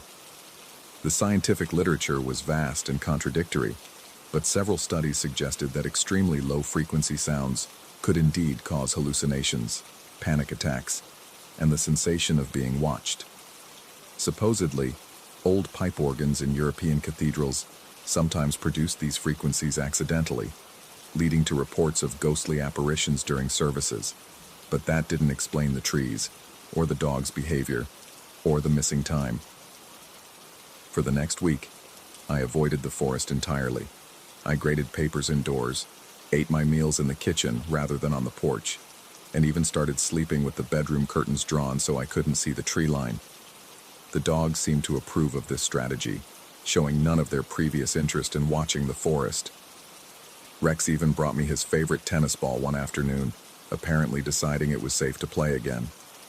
I began to convince myself that the whole experience had been some kind of stress-induced episode.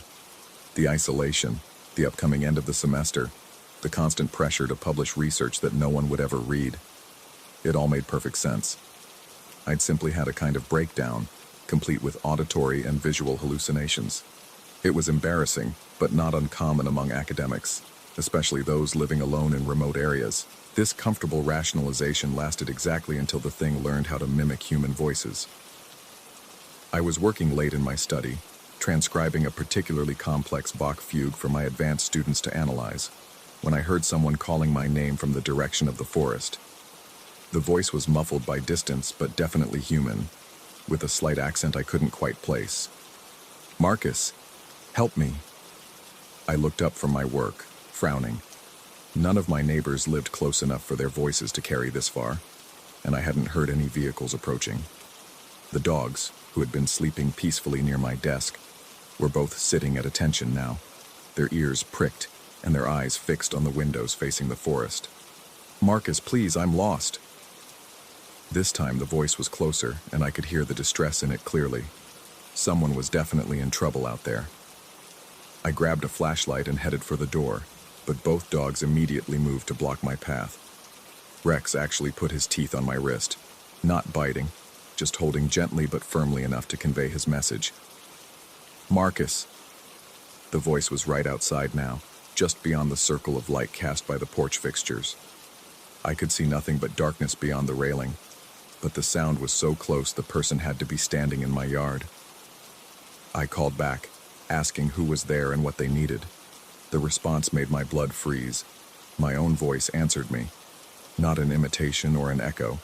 It was precisely my voice, with my inflection, my slight rasp from years of speaking over chattering students. The voice that responded was absolutely indistinguishable from recordings I'd made of myself lecturing, so perfect that for a moment I wondered if I'd actually spoken without realizing it.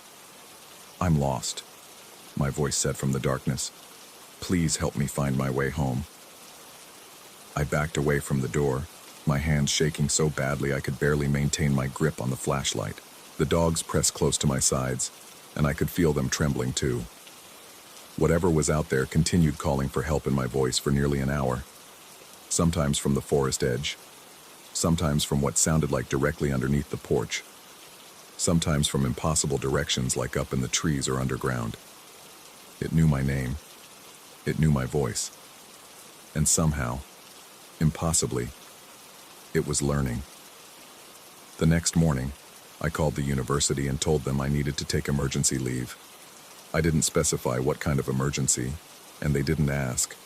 One of the advantages of working at a small rural campus where personal crises were handled with quiet understanding rather than bureaucratic scrutiny. I needed time to figure out what was happening to me, and I needed help. Dr. Amanda Rice had been my colleague for 8 years before leaving the university to open a private practice in the nearest city. She specialized in stress-related disorders among academics and had successfully treated several professors who'd suffered various kinds of breakdowns over the years.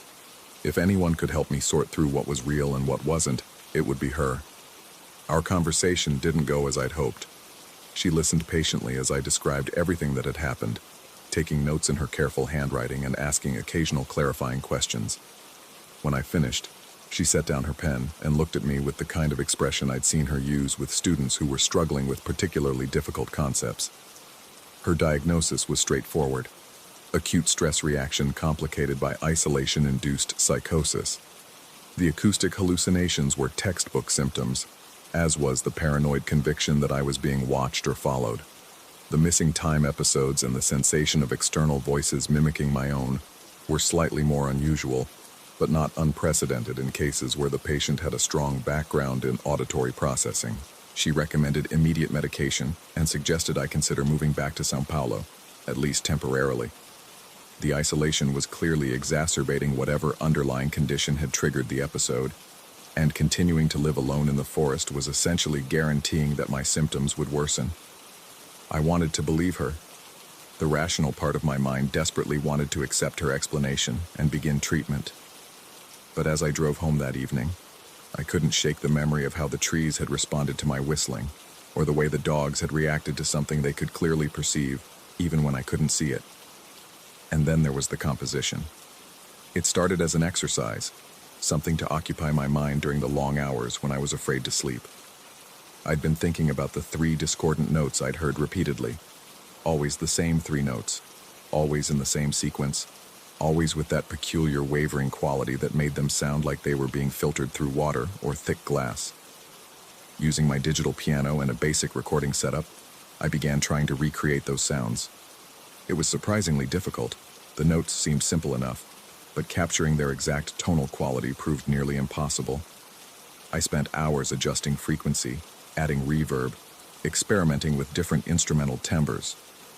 Nothing sounded quite right, but as I worked, I began to notice patterns. The 3 notes weren't random. They were part of a larger musical structure, a composition of sorts that followed rules I was only beginning to understand.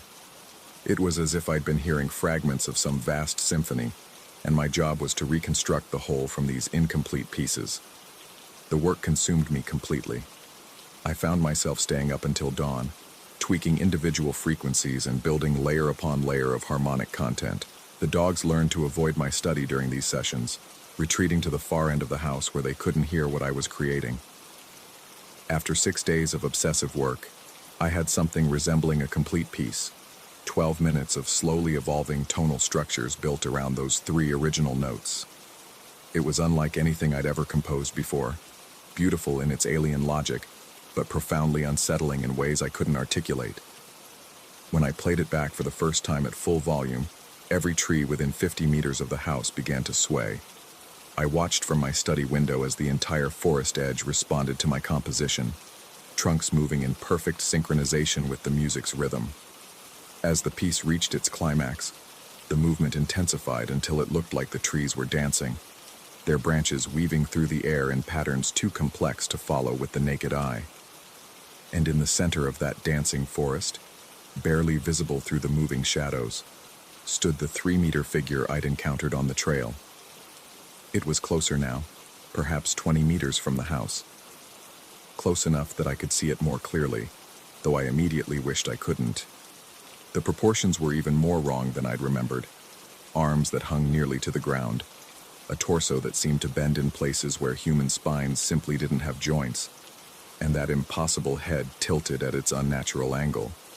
But worst of all was the way it moved in perfect harmony with my music, swaying and gesturing as if conducting an orchestra I couldn't see. When the composition reached its crescendo, the figure raised its elongated arms toward my window, and I swear I could see its shadow smile. The piece ended, and the forest returned to stillness. The figure remained for a moment longer, then simply faded away like mist, leaving me staring at empty space between the trees. I knew then that Dr. Rice had been wrong. This wasn't psychosis or stress-induced hallucination. Something was actually out there, something that responded to specific frequencies and musical structures. Something that had been trying to communicate with me from the beginning, teaching me its language one discordant note at a time. The real question wasn't whether I was losing my mind.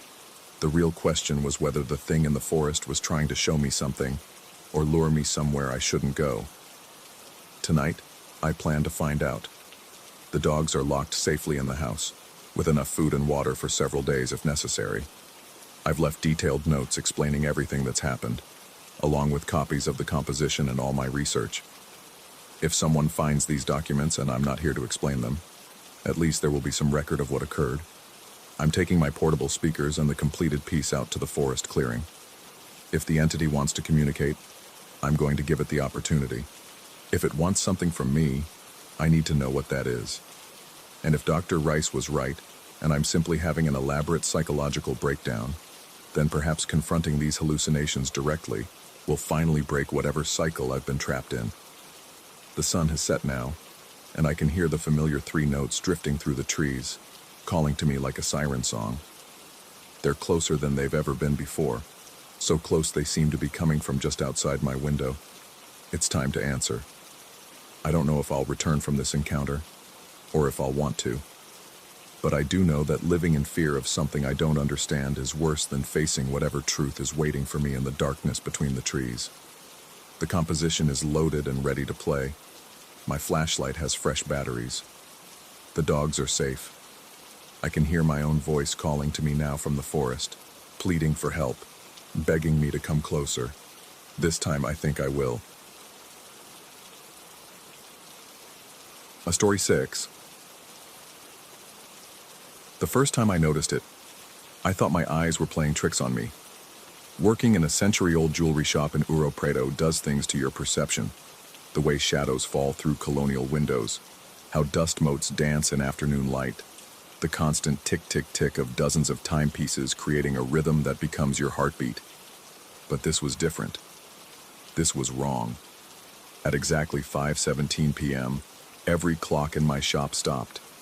Then, one by one, their hands began moving backward. I've been the 3rd-generation owner of Tempo Eterno for 15 years now, inheriting the business from my father, who inherited it from his. The building itself predates our family's ownership by nearly a century, its thick stone walls and arched doorways, carrying the weight of colonial Brazil's history. Most days, I found comfort in this continuity, this sense of being part of something larger than myself. But that Tuesday afternoon in March, watching those clock hands sweep counterclockwise with deliberate precision, comfort was the furthest thing from my mind. The phenomenon lasted exactly 3 minutes. At 5:20, every timepiece resumed its normal forward march, as if nothing had happened. I checked each one, my father's pristine pocket watches, the ornate wall clocks that had been wedding gifts to forgotten couples, the delicate ladies' wristwatches arranged in the display case like sleeping butterflies. All showed the correct time. All ticked with their usual mechanical certainty. I convinced myself it was stress. Business had been slow, tourist season still months away, and I'd been working longer hours to compensate. The human mind, I reasoned, could manufacture all sorts of illusions when pushed too hard. Then it happened again the next day. Same time, same backward dance of hands. This time, I filmed it with my phone, hands trembling as I held the device steady. When I played back the footage, it showed nothing but normal clocks keeping normal time. The video timestamp read 5:17 p.m., but the clocks in the recording maintained their proper forward progression. That's when the paranoia began to creep in, subtle as morning fog rolling down from the mountains. I started arriving at the shop earlier, leaving later, documenting everything. I counted my inventory obsessively. Every timepiece, every ring, every chain. The numbers never changed, but something felt off, as if the objects themselves had shifted positions when I wasn't looking. The antique coin collection I kept in the main safe seemed particularly affected. Not missing. I counted them religiously now, but somehow different. Duller. As if their metallic luster was slowly fading. The discovery of the first melted coin came on a Friday morning. I found it on my workbench, still warm to the touch, twisted into a perfect spiral that hurt to look at directly. The gold had been transformed into something that belonged more in a modern art gallery than a jewelry shop, its surface rippling with patterns that seemed to move when observed peripherally. I searched the shop thoroughly, looking for signs of break-in, for any logical explanation. Nothing. The locks were secure, the windows intact, the security system armed and uncompromised. Yet there it was. One of my 19th century Brazilian gold pieces, worth several thousand reais, transformed into an impossible sculpture of curved metal. By the following Monday, 3 more coins had undergone the same metamorphosis. Each appeared in a different location, one nestled among the watch repair tools, another balanced on the edge of a display case, the third coiled around the stem of an antique pocket watch like a golden snake. Their warmth was consistent, as if they'd just emerged from a forge, though no heat source existed in the shop capable of such precise melting. The rational part of my mind, the part trained in metallurgy and gemology, educated in the practical sciences that govern my profession, scrambled for explanations. Temperature fluctuations, perhaps, some kind of chemical reaction, a sophisticated prank orchestrated by a competitor or disgruntled customer. But none of these theories could account for the impossible precision of the spirals, the way they seemed to pulse with their own inner light, or the fact that the gold showed no signs of the oxidation that should accompany any heating process. Sleep became elusive. I found myself lying awake, listening to the sounds of the old building settling around me, creaks and groans that had never bothered me before but now seemed loaded with significance. Every noise became a potential intruder, every shadow a threat. I installed additional security cameras, changed the locks, even brought a colleague in to inspect the electrical system for any anomalies that might explain the clock phenomenon. Everything checked out normal. It was during one of these sleepless nights that I decided to research the building's history more thoroughly.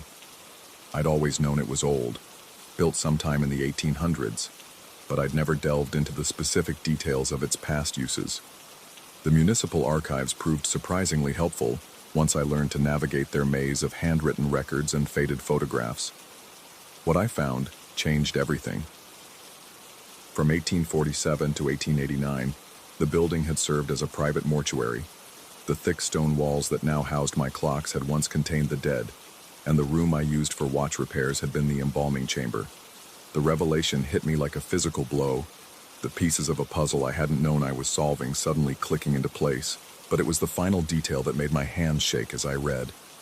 The mortuary had been closed abruptly after a series of complaints about temporal disturbances and unnatural preservation of the bodies. The records were vague, written in the careful language of officials trying to avoid documenting something they couldn't explain. But the pattern was clear. Bodies weren't decomposing properly. Time seemed to affect them differently within those walls. I brought these findings to Dr. Henrique Santos, a local historian who specialized in Ouro Preto's colonial period. A thin man with careful eyes and meticulous mannerisms, he listened to my story with the kind of patient attention I'd hoped for from someone dealing with facts rather than fears. When I finished, he was quiet for a long time, fingers steepled beneath his chin. Finally, he spoke. There have been stories about that building for generations. Nothing official, you understand? Just whispers. People avoiding the street after dark, reports of irregularities. He paused, choosing his words carefully. The kind of irregularities that make rational people question their own perceptions. Dr. Santos suggested I contact Father Miguel, a young priest who had recently arrived at the local parish with an interest in historical anomalies. But when I finally worked up the courage to approach him, his advice was both simple and impossible to implement. Some places hold on to their purpose long after their function has changed. Perhaps what you're experiencing isn't a haunting in the traditional sense, but a kind of temporal echo. He recommended prayer, of course, but also something more practical. In the old days, when a building carried unwanted spiritual residue, they would fill it with consecrated sounds. Bells, specifically. The theory was that the continuous vibration could realign whatever had been disturbed. The idea seemed both mystical and mechanical, appealing to the craftsman in me who understood how vibrations could affect delicate mechanisms. I began researching portable bell concerts, eventually discovering a group of musicians who specialized in campanology, the art of bell ringing. They traveled with a collection of handheld bells of various sizes and tones, creating complex harmonies that filled spaces with layers of sound. Arranging the concert took weeks. The musicians, 3 elderly men who spoke about their instruments with the reverence of priests, needed time to study the acoustic properties of the building, to plan compositions that would resonate properly within its stone walls. During this period, the phenomena intensified. Coins disappeared and reappeared with increasing frequency, always transformed into those impossible spirals. The backward-moving clocks now affected every timepiece in the shop, their reversed choreography so precise it seemed choreographed. Worse, I began experiencing what I could only describe as temporal displacement, moments where I would start a task and suddenly find myself completing it with no memory of the intervening time, or conversations where I would respond to words I couldn't remember hearing. The morning of the concert, I arrived at the shop to find every clock stopped at 5:17. Not just paused, frozen, as if time itself had been suspended. Their faces reflected the early sunlight with an intensity that hurt to look at directly, and when I moved through the shop, I could swear I heard whispers echoing from the walls themselves. The musicians arrived at noon, carrying their bells in velvet-lined cases like precious relics. They moved through the space with professional efficiency, testing acoustics, positioning themselves at specific points throughout the shop. Their leader, a man named Carlos, with hands that spoke of decades working with metal and sound, explained their plan. A continuous performance lasting from 4 p.m. to 6 p.m., designed to encompass and recalibrate whatever temporal disturbance existed. As the afternoon progressed, I found myself watching the frozen clocks with increasing anxiety. Would they remain stuck? Would the phenomenon intensify? Would the bells accomplish whatever supernatural maintenance Father Miguel had suggested? At 4 p.m. sharp, the first bell rang. The sound was unlike anything I'd experienced, not just heard, but felt through every bone, every organ, every molecule of my being. The musicians began their complex harmonies, layers of tone building upon tone until the air itself seemed to vibrate with purpose. The walls absorbed and reflected the sound in ways that defied acoustic logic, creating echoes that lasted longer than they should, harmonics that seemed to originate from within the stone itself. As 5:17 approached, I positioned myself where I could observe every clock in the shop. The bells continued their ethereal chorus, filling the space with vibrations that made my teeth ache and my vision blur slightly at the edges. The musicians played with a concentration that bordered on meditation, their movements synchronized in ways that suggested years of practice or some deeper connection to their art. At exactly 5:17, something shifted. The frozen clocks didn't simply resume their movement. They seemed to exhale, as if they'd been holding their breath for hours. But instead of moving backward as they had for weeks, they began to race forward, their hands spinning with impossible speed. Seconds ticked by and fast forward, minutes compressed into heartbeats, hours passing in the span of moments. The bells grew louder, their harmonies becoming more complex, more urgent. I could feel the sound waves washing over me in visible ripples, distorting my perception of the shop around me. The walls seemed to pulse with each resonant note, and I could swear I saw shapes moving within the stone, shadows of people who had never existed, or who had existed too long ago to matter. Then at 5:20, everything stopped. The bells fell silent with surgical precision. The clocks ceased their frantic forward race and settled into normal time. The shadows within the walls faded. The air itself seemed to sigh with relief. I thanked the musicians and paid them their fee, but their leader lingered after the others had packed their instruments. He studied my face with the kind of attention reserved for evaluating precious metals or diagnosing illnesses. "It's not over," he said quietly. "What we did today, it's a temporary realignment, like tuning a piano that's been left in a damp room. The correction will hold for a while, but the underlying conditions that caused the disturbance remain." He gestured toward the walls around us. Some buildings absorb more than just moisture and heat. They collect moments, experiences, the emotional residue of everything that happens within them. A place that spent 40 years preparing the dead for burial, well, such a place develops its own relationship with time. Before leaving, he handed me a small silver bell, no larger than my thumb. "If it starts again," he said, "ring this at 5:17. It won't stop the phenomenon, but it might moderate it, give you some degree of control." That was 6 months ago. The clocks have remained normal since the concert, keeping proper time with mechanical precision. The coins no longer melt and reshape themselves. The whispers in the walls have fallen silent. Business has even improved, as if the building itself is more welcoming to customers. But I still carry the silver bell, because sometimes late at night when I'm closing the shop I notice things. Small things. A watch hand that hesitates for just a moment too long between seconds. A coin that feels slightly warmer than it should. Shadows that seem to move independently of their sources. And sometimes, when the afternoon light hits the clocks just right, I can see them. Ghostly hands moving backward through the air, occupying the same space as the real hands but following their own reverse timeline. They're faint, nearly transparent, like double-exposed photographs or memories that won't quite fade. I've learned to live with these reminders. They're manageable now, contained, held in check by whatever the bells accomplished that afternoon. But I understand what Carlos meant about underlying conditions. The building remembers its purpose, just as the clocks remember their backward dance. The question that keeps me awake isn't whether the phenomena were real. The evidence was too consistent, too witnessed, too documented to dismiss as mere delusion.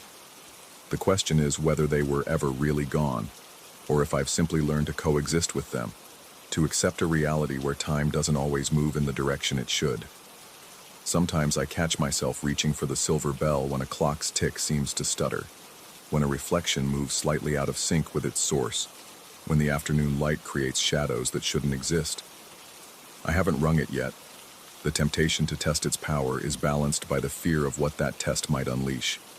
But I keep it close, a talisman against temporal disturbance, a reminder that some problems can be managed but never truly solved. And every day at 5:17, I watch the clocks, just to be sure, just to be ready. Because in a building that once prepared the dead for eternity, time itself might not follow the rules I've spent my life learning to trust. And if those ghostly hands ever stop being transparent, if they ever become solid enough to move their clocks again, I want to be prepared. The bell rests in my pocket, warm against my palm, waiting for the moment when temporal realignment might once again become necessary. That moment may never come, but then again, in a place where the dead once rested and time moves in directions that physics can't explain, never might be just another word whose meaning has been quietly, permanently changed.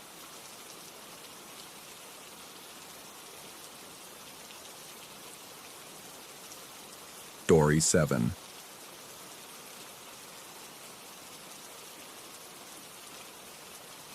First thing that should have warned me was the silence. Not the peaceful quiet you'd expect from a mountain cabin nestled in the Aparatos da Serra, but something deeper, an absence that seemed to swallow sound before it could fully form. Even our footsteps on the wooden porch felt muffled, as if the air itself had grown thick and reluctant to carry vibrations. Marcus had found this place through some obscure rental website, boasting about scoring a deal on a rustic retreat for our much-needed weekend away from the suffocating routine of our corporate lives. The photos online had shown weathered timber walls and panoramic views of the canyon, but they hadn't captured the way shadows seemed to pool in the corners even during daylight, or how the windows reflected our faces back at us like dark mirrors, making us look like strangers to ourselves. The cabinet stood in what the owner had generously called the living room, a space dominated by a stone fireplace that hadn't seen flames in years, and furniture that belonged to a different decade. It was impossible to miss, positioned against the far wall like some ancient sentinel. The wood was dark with age, carved with intricate patterns that hurt to look at directly. The symbols seemed to shift when I wasn't focusing on them, writhing in my peripheral vision like living things. Tommy, always the skeptic, approached it first while Marcus and I unpacked our bags. He ran his fingers along the carved surface, tracing the incomprehensible patterns, with the fascination of someone who'd never learned to fear the unknown. "Check this out," he called, though his voice carried less enthusiasm than his words suggested. "These markings, I've never seen anything like them." I watched from across the room as he tried the handles. The cabinet shuddered, a barely perceptible tremor that seemed to travel through the floorboards and up into my bones. Tommy jerked his hands back as if burned, though when I asked if he was all right, he insisted nothing had happened. That first night, I lay in the narrow bed listening to the cabin settle around us. Every creak of timber, every whisper of wind through the eaves felt amplified in the darkness. But underneath these familiar sounds was something else. A rhythm so faint I convinced myself I was imagining it, like breathing or a heartbeat. The temperature dropped with each passing hour, despite the mild autumn weather outside. Marcus complained about the broken heating system, but when we checked the thermostat, it registered a comfortable 72 degrees. The cold seemed to radiate from specific points in the cabin, creating pockets of frigid air that made no meteorological sense. The worst spot was near the cabinet. I discovered this the next morning when I wandered into the living room with my coffee, drawn by a compulsion I couldn't name. The closer I got to the carved monstrosity, the more my breath began to mist. By the time I stood directly in front of it, I could see the vapor streaming from my mouth in small, panicked puffs. The symbols seemed more active in the early light filtering through the windows. They writhed and twisted, forming patterns that almost made sense, hieroglyphs on the verge of meaning, just beyond the reach of understanding. I found myself leaning closer, squinting at the intricate designs. When the cabinet began to vibrate, it started as a barely perceptible tremor, like a phone set to silent mode, but the sensation grew stronger, more insistent, until the entire piece of furniture seemed to pulse with some inner urgency. The vibration traveled through the floor and into my feet, my legs, my chest, until my whole body resonated with whatever force was trapped inside. Something was in there, something that wanted out. I stumbled backward, coffee spilling across my shirt, and the vibration stopped as abruptly as it had begun. The silence that followed felt heavier than before, pregnant with potential energy. For several long minutes, I stood there staring at the cabinet, waiting for it to move again, but it remained stubbornly inanimate. When I told my friends about the incident over breakfast, they exchanged the kind of look people share when someone they care about is clearly losing their grip on reality. Marcus suggested I might be dehydrated. Tommy wondered aloud if the altitude was affecting me. Their concern felt genuine, but underneath it was something else. A growing distance, as if they were already preparing to protect themselves from whatever breakdown I was heading toward. The second night was worse. I woke to find my room significantly colder than it had been when I'd gone to sleep. My breath formed clouds in the darkness, and when I pulled the blankets tighter around my shoulders, I realized they felt damp with a moisture that hadn't been there hours before. The digital clock on the nightstand read 3:17 a.m., its red numerals the only source of light in the absolute darkness. Something had changed in the cabin's atmosphere. The oppressive silence had given way to subtle sounds. Not quite footsteps, but a rhythmic creaking that suggested movement. Someone, or something, was walking through the main room. I lay frozen in bed, straining to identify the source of the sound. The footsteps, if that's what they were, seemed to circle the living room in a deliberate pattern, around and around, never pausing, never varying in rhythm. After what felt like hours, they stopped directly outside my bedroom door. The silence that followed was absolute. I waited, counting my heartbeats, for the door handle to turn or for whatever was out there to announce its presence. But nothing happened. No sound, no movement, just the weight of something standing on the other side of the thin wooden door, waiting with infinite patience for me to make the first move.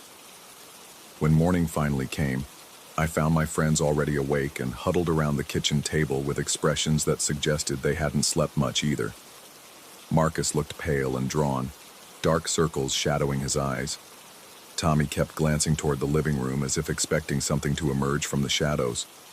Neither of them mentioned hearing footsteps, but the way they avoided eye contact told me they'd experienced something equally unsettling. We ate breakfast in relative silence, each of us lost in our own troubled thoughts, until Tommy finally voiced what we were all thinking. The cabinet had been moved. Not far, maybe 6 inches from its original position, but enough to leave marks on the dusty floor where its base had rested. The carved symbols seemed more pronounced in the morning light, deeper and more complex than they'd appeared before, and the temperature around it had dropped even further, creating a zone of bitter cold that made approaching it physically uncomfortable. But the most disturbing change was what happened when we tried to open it. The handles, which had been stuck fast since our arrival, now turned easily. Too easily, as if whatever mechanism had held them closed no longer had any interest in keeping us out. The doors swung open with a whisper of hinges that sounded almost like relief. Inside, there was nothing but darkness. Not the expected darkness of an enclosed space, but something deeper and more substantial. The shadows within the cabinet seemed to move independently of any light source, writhing and coiling like smoke given form. They spilled outward in tendrils that shouldn't have been possible, reaching toward us with what could only be described as hunger. I slammed the doors shut before those shadow fingers could touch any of us, but the image remained burned into my retinas. Darkness that behaved like a living thing, pressing against the inner walls of the cabinet like a caged animal testing the strength of its prison. That afternoon, Tommy suggested we investigate the cabinet's foundation. Something about the way it sat on the floor had been bothering him, he said, though he couldn't articulate exactly what. We pried up the floorboards around its base, expecting to find standard support beams or maybe evidence of water damage. Instead, we found roots. Thick, twisted things that bore no resemblance to any tree or plant I knew. They emerged from the soil beneath the cabin like gnarled fingers, wrapping around the cabinet's base and disappearing up into its interior. The wood of the cabinet itself seemed to merge seamlessly with these organic growths, as if the furniture had grown rather than been built. The roots pulsed with a slow, steady rhythm that reminded me uncomfortably of a heartbeat. And they were warm, not just warm, but actively hot to the touch, radiating heat that seemed to increase whenever one of us drew near. It was then that I realized where the cold in the cabin was coming from. The roots were feeding. Every time we approached the cabinet, every time we stood within its sphere of influence, the organic tendrils absorbed heat from our bodies. Not just the ambient warmth of our skin, but something deeper. The fundamental energy that kept us alive and functioning. The more time we spent near it, the more drained we felt, as if something was slowly sipping away our life force. The question now was what to do about it. Tommy advocated for burning the entire thing, cabinet and roots together. Fire would cleanse whatever malevolent presence had taken up residence in our rented sanctuary, he argued, though his voice lacked conviction. Marcus preferred the idea of reburying it, covering the roots with soil and pretending we'd never discovered them. Both options felt equally dangerous in ways I couldn't fully articulate. Burning it might free whatever was trapped inside, something that had clearly been feeding and growing stronger during our stay. But burying it again felt like condemning future visitors to the same gradual drain of vitality we'd experienced, or worse. As we debated our options, the cabinet's vibrations grew stronger and more frequent. The shadows within it pressed harder against the doors, and the temperature around its base plummeted until frost began forming on the exposed roots. Whatever lived inside was becoming agitated, perhaps sensing that its feeding ground was about to be disrupted. That final night, none of us bothered pretending we might sleep. We huddled in the kitchen with every light in the cabin blazing, taking turns keeping watch while the others dozed fitfully in their chairs. The sounds from the living room had evolved beyond simple footsteps into something more complex. A symphony of creaks and whispers that suggested the cabinet was no longer content to wait passively for our approach. The roots beneath the floorboards pulsed faster now, their rhythm matching my elevated heart rate. The connection between the thing in the cabinet and my own physiology was becoming impossible to ignore. It was learning from us, adapting to our presence, growing stronger with each hour we remained within its influence. As dawn approached, I made my decision. I would neither burn nor bury the cabinet. Instead, I would open it one final time and confront whatever lurked within those impossible shadows. The others tried to dissuade me, but their protests felt distant and unimportant. Something in the back of my mind whispered that this had always been inevitable, that the cabinet had been waiting specifically for me, and that our entire weekend had been orchestrated to bring us to this moment.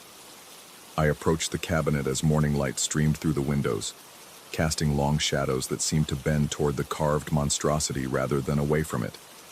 The symbols on its surface writhed with increased activity, forming patterns that almost looked like faces, distorted visages, caught in expressions of hunger and anticipation. The handles turned in my hands with no resistance. The doors swung open, revealing the familiar wall of living darkness within. But this time, instead of recoiling, I stepped forward and reached into the shadows. The cold that engulfed my hand was beyond description. Not merely the absence of heat, but something actively hostile to warmth, to life, to the basic physical laws that governed normal existence. The darkness wrapped around my arm like liquid, pulling me deeper into its embrace with a strength that belonged to something much larger than the cabinet could possibly contain. And in that moment of contact, I understood. The cabinet was not a prison. It was a doorway. The thing inside was not trapped. It was waiting. And it had been calling to me since the moment we'd arrived, drawing me closer with promises I couldn't quite remember making. The roots beneath the floor were not feeding on our heat. They were preparing us, changing us, making us suitable for whatever lay beyond the threshold of shadows. I tried to pull back, but the darkness held firm. It began to spread up my arm, across my shoulder, toward my chest. Where it touched, my skin grew numb and then disappeared entirely, replaced by the same impossible void that filled the cabinet's interior. The last thing I remember clearly was the sound of my friends calling my name from what seemed like a great distance. Their voices were filled with panic and confusion, but underneath that was something else. Relief. As if they were finally free of whatever influence had been pressing down on all of us since our arrival.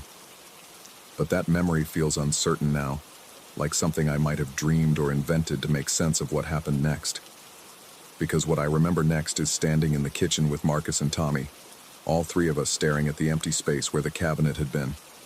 The floorboards were intact, unmarked by any evidence of our excavation. The temperature in the cabin was comfortable and even throughout. When I asked about the cabinet, about the roots, about the shadows, my friends looked at me with the kind of careful concern reserved for people who are clearly having some kind of breakdown. They gently explained that there had never been any cabinet. The rental photos they showed me on Marcus's phone displayed the same living room we stood in now, sparsely furnished but unremarkable, with nothing but empty wall space where I remembered the carved monstrosity standing. The medical explanation is stress-induced hallucinations brought on by overwork and exhaustion. The psychiatrist I saw after returning home was very understanding about the pressures of modern life and how they can manifest in unusual ways. The medication helps mostly, though I still sometimes wake up in the middle of the night, convinced I can hear that rhythmic pulsing just beneath the threshold of consciousness. My friends remain supportive but distant, the way people are with someone they care about but can no longer fully trust. They check on me regularly, always asking if I'm taking my medication, always watching for signs that I might be slipping back into whatever delusion consumed me during our weekend away. But sometimes, when I'm alone in my apartment and the shadows in the corners seem a little too deep, I wonder if the cabinet was ever the prison I thought it was. Sometimes I think about those impossible roots, still pulsing somewhere beneath perception, still feeding on something essential that I can no longer quite identify. And sometimes late at night, when the medication wears thin, I find myself standing in front of my own closet, my hand hovering over the handle, listening for vibrations that might or might not be there. The rational part of my mind insists that what's inside is nothing more than clothes and boxes and the detritus of ordinary life.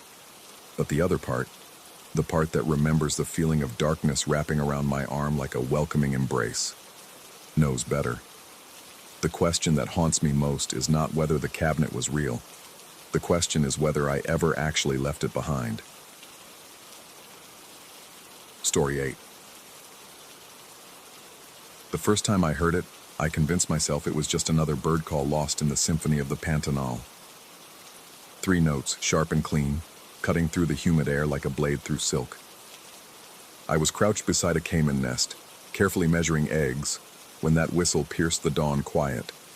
My hand froze mid-motion, the calipers trembling slightly, as something primal in my chest recognized a sound that didn't belong. Dr. Martinez had warned me about the isolation when I accepted the research position at Estación Buriti. 6 months alone in the wetlands, documenting breeding patterns and ecological changes in one of the world's most biodiverse regions. The pay was generous, the scientific opportunity invaluable, and after the divorce, solitude felt like medicine rather than punishment. I thought I understood what isolation meant. I was wrong. The station sat on a small island of higher ground, surrounded by seasonal floodplains that stretched toward distant mountains like a green ocean. Buriti palms rose from the landscape like ancient sentinels, their fan-shaped crowns rustling secrets in languages older than human speech. During my first week, their constant whisper became a comforting backdrop to my work. By the second week, I began to suspect they were watching me. It started as a peripheral awareness, the way your skin prickles when someone stares at you across a crowded room. I'd be cataloging plant specimens or checking water pH levels, and the sensation would creep up my spine like cold fingers.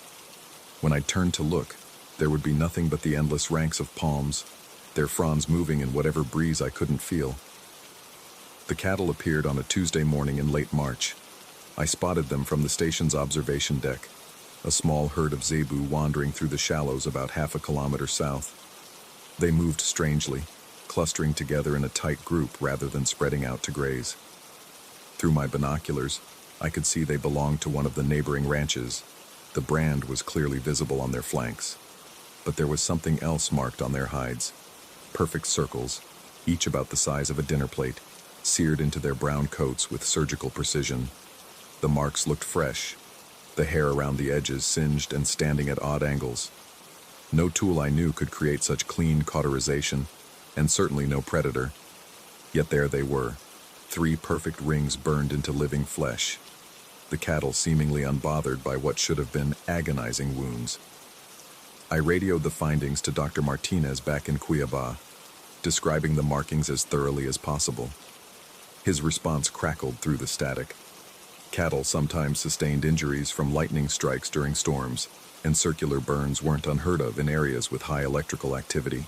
The explanation felt reasonable, scientific, grounding. Lightning could indeed create strange patterns on exposed skin, but lightning didn't whistle.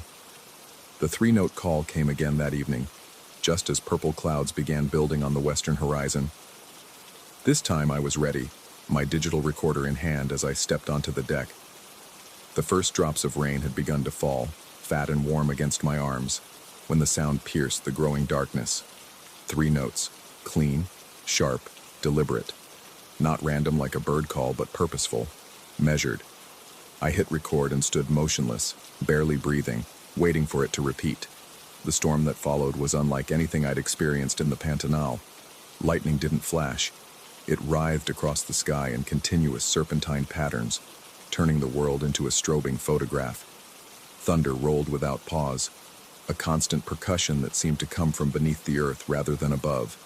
And through it all, that whistle echoed across the wetlands, always in groups of 3, always perfectly timed with the lightning's brightest moments. I recorded for 2 hours, my clothes soaked through, my hair plastered to my skull, driven by a compulsion I couldn't name. The sound was calling to something deep in my brain, activating circuits that predated language and logic.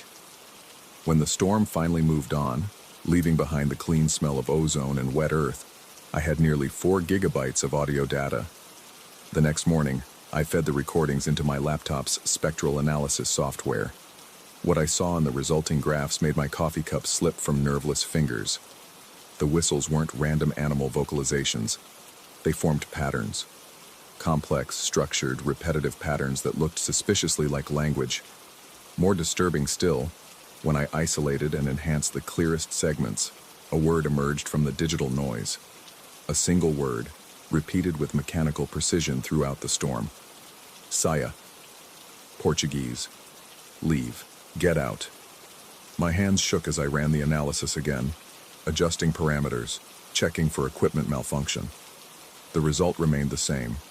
Something in the Pantanal was speaking Portuguese, commanding me to leave in a voice that rode lightning and hid among the Buriti palms. I spent the next 3 days reviewing every piece of equipment, testing microphones, calibrating software. The rational part of my mind insisted there had to be an explanation. Interference from radio transmissions, acoustic anomalies created by the storm, some form of auditory pareidolia where my brain imposed meaning on random sounds. But the pattern was too clear, too consistent, and it was always the same word. Saya. Sleep became elusive. I'd lie in my narrow bunk, listening to the wetlands' nocturnal chorus, waiting for those 3 notes to cut through the darkness. They never came at night, only during storms, only in daylight.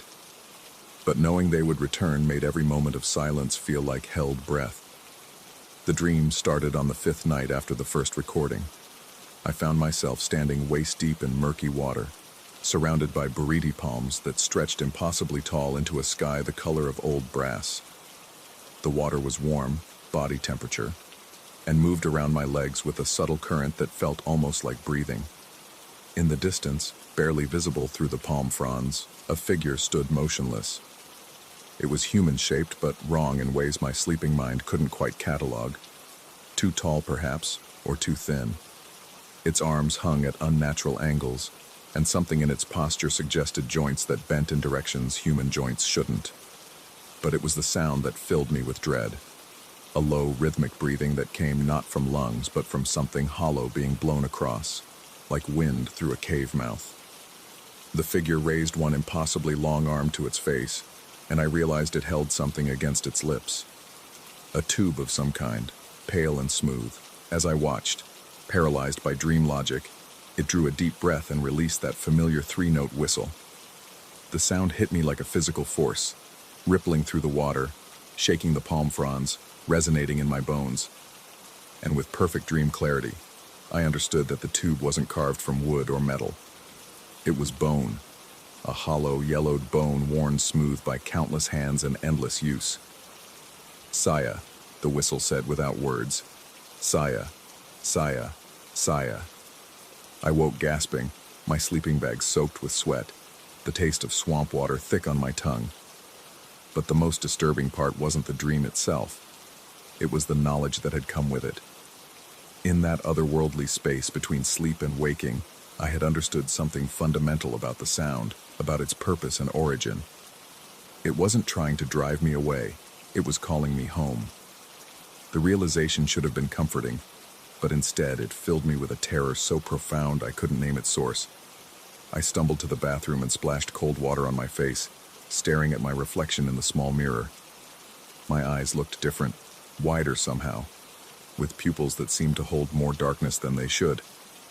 And when I opened my mouth to rinse away the phantom taste of marsh water, I could swear my teeth looked sharper than I remembered. Days blurred together after that. I maintained my research routine with mechanical precision, but my focus had shifted. Instead of studying the wetlands' documented inhabitants, I found myself searching for signs of the whistler. I set up additional recording equipment around the island, creating a network of microphones that could triangulate sound sources. I mapped the locations where I'd seen the marked cattle, looking for patterns in their movements. I analyzed soil samples for unusual magnetic properties that might explain the perfect circular burns. The dreams came every night now, growing more vivid and detailed. The figure in the marsh became clearer with each visit, though clarity only made it more disturbing. Its skin had the gray-green pallor of stagnant water, with patches that seemed to shift and flow like liquid. Its eyes were the worst part, not because they were monstrous, but because they were utterly familiar. They held the same expression I'd seen in my bathroom mirror, the same mixture of longing and terror that filled my waking hours. And always, that bone whistle. I could see it clearly now, a femur, perhaps human, though larger than any human bone should be. Holes had been drilled near one end with perfect precision, and the entire surface was covered in carved symbols that writhed and shifted when I tried to focus on them. The figure would raise it to lips that were too wide, too flexible, and blow those 3 notes that I'd begun to hear even when awake. On the 12th night, the dream changed. Instead of standing in the marsh, I found myself walking through it, moving toward the figure with deliberate steps. The water grew deeper as I approached, rising from my waist to my chest to my neck, but I felt no fear of drowning. My lungs seemed perfectly capable of processing the thick, mineral-rich liquid. Small fish swam between my fingers, and aquatic plants wrapped around my ankles like welcoming hands. The figure waited until I was close enough to see the intricate carvings on the bone, close enough to smell the rich organic scent of decomposition and new growth that surrounded it like perfume. When it spoke, its voice was the sound of wind through reeds, of water lapping against muddy banks, of life and death cycling endlessly through the wetlands. "You hear the call," it said, and though its lips moved strangely around the words, I understood perfectly. "What are you?" I asked, surprised to find my dream voice steady. "What you're becoming." It gestured to the bone whistle with one elongated finger. "What we all become eventually. The marsh takes everything and makes it part of itself. Your kind just takes longer to understand." "I'm not," I began, but stopped as I looked down at my hands. They were changing, the fingers stretching, the skin taking on that same gray-green pallor. Webs of tissue stretched between my digits, and I could feel gills opening along my throat. "The cattle understood," the figure continued. "The marks you found, they're not burns. They're invitations. Transformation begins with the willing." I tried to step backward, but my feet had sunk into the marsh bottom, and roots or vines wrapped around my ankles. Panic rose in my throat, but when I opened my mouth to scream, only that three-note whistle emerged. I woke to find myself standing on the station's deck, my bare feet wet with morning dew. The recording equipment I'd set up around the perimeter was beeping steadily, motion sensors triggered, microphones active, data streaming into storage drives. But I had no memory of leaving my bed, no recollection of stepping outside. The morning sun cast long shadows across the wetlands, and in those shadows I could see shapes that might have been debris or fallen logs, or figures standing motionless among the buriti palms, waiting for something I was only beginning to understand. I checked the overnight recordings with trembling hands. The files showed exactly what I expected, and exactly what I feared. Hours of audio filled with that familiar three-note whistle, but the timestamp showed the sounds had been recorded from inside the station, from my bedroom. The source of the whistling was me. I'd been sleep-talking in a language I didn't recognize, producing sounds no human throat should be able to make. But more than that, when I analyzed the frequency patterns, they matched perfectly with the storm recordings from 2 weeks earlier. I was calling back to something in the marsh, responding to an invitation I'd been too afraid to acknowledge. The final recording was the most disturbing. In the pre-dawn darkness, my voice had begun to change, growing deeper and more resonant. The Portuguese word "ceia" transformed gradually into something else, a series of clicking, hissing sounds that seemed to come from somewhere much deeper than vocal cords. And underneath it all, barely audible but unmistakably present, was the sound of breathing. Not human breathing, but the rhythmic susurrus of air moving through something hollow. I should have left then, should have packed my equipment, radioed for extraction, and never looked back at the buriti palms and their secretive whispers. Every rational instinct screamed that I was losing my grip on reality, that isolation and stress had created an elaborate delusion that grew more convincing with each passing day. But rational thought felt increasingly foreign, like trying to remember a language I'd once spoken fluently, but had somehow forgotten. The marsh was calling, and my body was answering in ways my mind couldn't control. My skin had begun to feel too dry. My lungs struggled with air that seemed increasingly thin and unsatisfying. The water I drank tasted flat and lifeless compared to the rich, mineral-heavy liquid I sampled from the wetlands during my daily tests. And the dreams were no longer confined to sleep. Standing in the laboratory that afternoon, analyzing water samples under the microscope, I suddenly found myself hip-deep in warm marsh water. The sensation lasted only seconds, but I could feel the gentle current against my legs, could smell the rich organic decay that spoke of endless cycles of death and rebirth. When the vision faded, I was left staring at my own reflection in the microscope's viewing lens, and for just a moment, my eyes had held that familiar gray-green depth. The truth was becoming undeniable, though my fragmenting rationality fought against accepting it. The sounds, the dreams, the gradual changes in my body, they weren't symptoms of psychological breakdown. They were transformation. The marsh wasn't trying to drive me away or destroy me. It was welcoming me home to a place I'd never been but somehow always belonged. That night, I made no attempt to sleep in my bed. Instead, I walked to the edge of the island and sat with my feet in the water, waiting for the next storm to build on the horizon. The cattle had wandered closer, their circular marks clearly visible in the moonlight. Not burns, as I'd first thought, but gills. Perfect, functional gills that allowed them to process oxygen from water as easily as air. They watched me with eyes that held the same depth mine were developing, and I understood that they were no longer entirely cattle, just as I was no longer entirely human. The marsh changed everything it touched, not through violence or conquest, but through a patient love that accepted all offerings and gave back something greater than what it took. When the storm finally arrived, I didn't run for shelter. I stood waist-deep in the warm water as lightning painted the sky in brilliant networks, and when that three-note whistle echoed across the wetlands, I whistled back. My response came naturally, without conscious thought, as if I'd always known the proper reply to that ancient greeting. The figure emerged from the deeper water with slow, graceful movements, no longer a source of terror, but of recognition. As it approached, I could see the bone whistle clearly, not a tool of summoning, but an instrument of communication, carved from the willing gift of someone who had completed their transformation long ago. "Are you ready?" it asked, and its voice was no longer alien, but familiar as my own heartbeat. I looked back toward the research station, at the life I'd built around the illusion of separation between human and nature, observer and observed. The equipment I'd used to study the marsh as if it were something separate from myself sat silently in the darkness, recording nothing now but my absence. When I turned back to the figure, I was no longer afraid of what I was becoming. The marsh had been patient, allowing me to choose, but the choice had always been inevitable.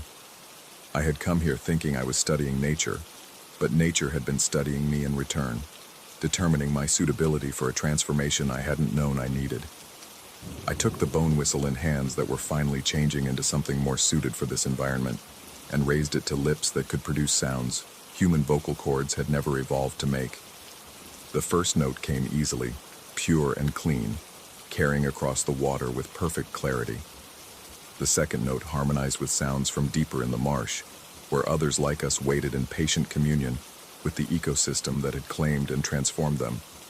The third note was answered by the storm itself, lightning responding to our call with patterns that revealed the true language of this place, older than Portuguese, older than any human tongue, written in water and wind, and the endless cycling of life through death into new life.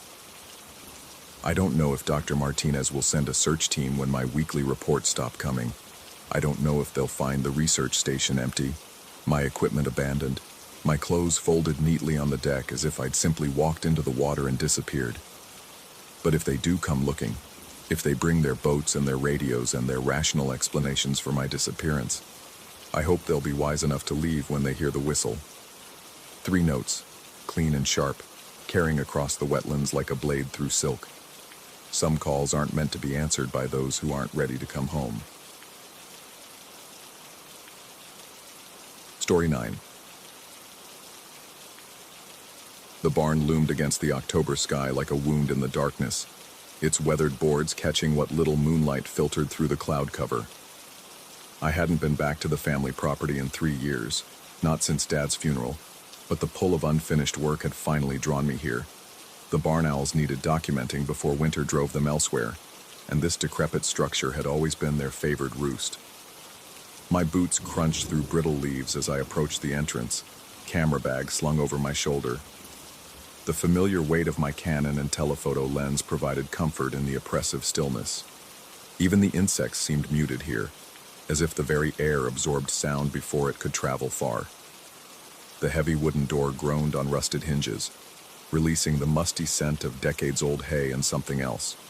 something damp and organic that made my sinuses burn.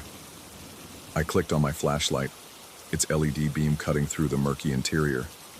Dust motes danced in the light like tiny spirits, and somewhere in the rafters above, I caught the soft shuffle of feathers.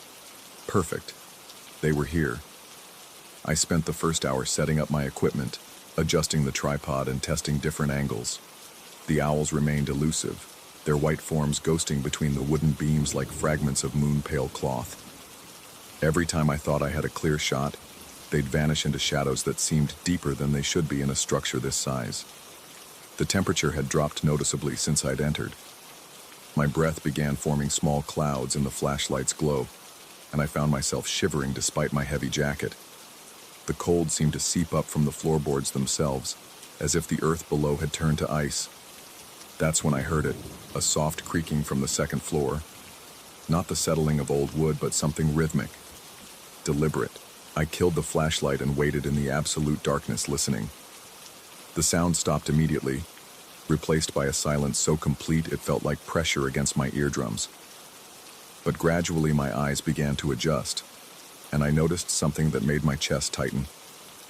A pale, diffused glow emanated from somewhere above. Not bright, barely visible really, but unmistakably there. It pulsed faintly, like a dying fluorescent bulb struggling to maintain its charge. The logical part of my mind cataloged possibilities, reflected light from a passing car, though the main road was miles away. Bioluminescent fungi, though I'd never heard of any native to this region. Maybe old electrical wiring still receiving intermittent power, though the farm had been disconnected from the grid for over a decade. But logic felt flimsy in this place where shadows moved independently of their sources, and the air tasted of copper and decay. I found the ladder to the second floor exactly where I remembered it, though the rungs felt somehow different under my hands, smoother, as if worn by frequent use. Each step upward brought the strange glow into sharper focus, revealing its source as a corner of the upper level that had always been used for storage. The smell grew stronger as I climbed. Not just dampness now, but something sweetly corrupt, like fruit left to rot in warm water. My stomach churned, but curiosity overrode revulsion. I'd come here to capture images, and every instinct told me that whatever waited above would be unlike anything I'd photographed before. The second floor stretched before me in the weak light, cluttered with the detritus of abandoned farming, broken equipment, moldy feed sacks, tangles of rusted wire. But in the far corner, illuminated by that impossible glow, stood a figure that shouldn't exist. It was a scarecrow, but wrong in every conceivable way. Where most scarecrows were crude assemblages of straw and cloth, this one appeared deliberately crafted. Its clothing, if the dark, sodden material could be called clothing, clung to its frame like a second skin. The fabric seemed to move independently, rippling with an internal current that had nothing to do with air circulation. But it was the face that stopped my breath entirely, or rather, the absence where a face should be. The head was wrapped in the same wet cloth, but where a mouth should have been, there was only smooth material, as if the feature had never been intended or had been deliberately erased. And in its hands that appeared too articulated for straw and wire, it held my camera. Not a camera like mine. My camera. The same Canon I'd been using 3 years ago during my last visit, the one that had vanished from my car while I'd slept in town. I could see the distinctive scratches on the body, the slightly dented filter ring where I'd once dropped it on concrete. Even the custom strap was there, frayed in the exact places I remembered. The scarecrow stood motionless, but I had the unshakable sensation that it was looking at me through that mouthless, eyeless face, looking and evaluating and finding me somehow wanting. I don't remember making the decision to approach. One moment I was frozen in the ladder's entrance, and the next I was walking across the creaking floorboards, my current camera raised almost defensively in front of me. The glow seemed to intensify as I drew closer, though its source remained maddeningly unclear. When I was perhaps 6 feet away, I stopped and raised my camera. Through the viewfinder, the scarecrow appeared even more wrong, the proportions subtly off. the wet cloth seeming to pulse with a life of its own. I pressed the shutter. The flash fired, brilliant and harsh in the enclosed space. For an instant, everything was bleached white, and in that moment of overexposure, I could have sworn I saw something behind the scarecrow's featureless face. Not features exactly, but an awareness, a recognition. When my vision cleared, the scarecrow remained exactly as before, but my stolen camera now hung at a slightly different angle, as if it had been shifted during that blazing moment of illumination. I checked the LCD screen on my camera, scrolling to the image I'd just captured. The photo showed the corner of the barn, dusty and cluttered with old equipment. No scarecrow, no mysterious glow, just empty space and shadows. A chill that had nothing to do with temperature crawled up my spine. I looked up from the camera to confirm what I was seeing, and the scarecrow was still there, still holding my missing equipment, still exuding that sense of patient malevolence. I took another photo. Same result. An empty corner captured in digital clarity. And another. The third image was identical to the first two, but when I looked more closely at the screen, I noticed something that made my hands begin to shake. In the background of the shot, barely visible among the scattered equipment, was a pale shape. Roughly humanoid, but indistinct. It could have been a trick of light and shadow, a pareidolia effect where the mind imposes patterns on random visual noise, except it hadn't been there in the previous photos. I forced myself to take a fourth shot, then immediately checked the result. The pale shape had moved closer to the camera's position, not dramatically, perhaps a few feet, but unmistakably closer. And while it remained blurred and indefinite, its posture suggested purpose, intent. The scarecrow before me hadn't moved. I was certain of that. It stood in exactly the same position, maintaining that awful, eyeless regard. But somehow, in the space between the camera's electronic captures, it was also moving through a parallel version of the barn. A version that existed only in those frozen moments when light struck the sensor and reality crystallized into pixels. I should have left then. Every rational thought screamed at me to retreat down the ladder and drive away as fast as my car could manage. But something stronger than reason compelled me to continue. Maybe it was professional curiosity, or maybe it was something darker, a need to understand what was happening even if understanding came at a cost I couldn't yet comprehend. I took a fifth photo. The figure in the image had advanced again, this time close enough that details were becoming visible. It moved with an unnatural gait, as if unfamiliar with the mechanics of locomotion. Its arms hung at odd angles, and what I had initially taken for clothing now looked more like strips of wet fabric wrapped around a frame that might not be entirely solid. Sixth photo. Closer still. I could now make out the suggestion of a head, though it appeared to be wrapped or covered in the same material that clothed the rest of the figure. There was something wrong with the proportions. The limbs too long, the torso too narrow, the head tilted at an angle that would be impossible for any living neck to maintain. By the seventh photo, the figure occupied the center of the frame, and I realized with mounting horror that it was approaching the camera's position. Not the physical camera in my hands, but the perspective from which the photos were being taken. It was moving through a version of the barn that existed only in those captured moments, getting closer to a viewpoint that corresponded exactly to where I stood. I found myself backing toward the ladder, though the scarecrow before me remained motionless. The disconnect between what I saw with my eyes and what the camera revealed was becoming unbearable. Reality seemed to be fracturing, splitting into parallel streams that occasionally intersected in ways that threatened my grip on sanity. Eighth photo. The figure now dominated the frame, close enough that I could see it was definitely constructed from the same wet, dark material as the scarecrow. But where the physical scarecrow was static, this photographic version moved with fluid purpose. Its wrapped head was turned directly toward the camera's position, and though I couldn't see features through the cloth, I felt the weight of its attention like a physical presence. My hands were shaking so badly I could barely operate the camera controls, but I forced myself to take a ninth shot. The figure was now just out of arm's reach in the photograph, close enough that I could see the texture of the wet fabric that comprised its form. The material wasn't cloth at all, I realized, but something organic. It glistened with moisture that might have been water, or might have been something far worse.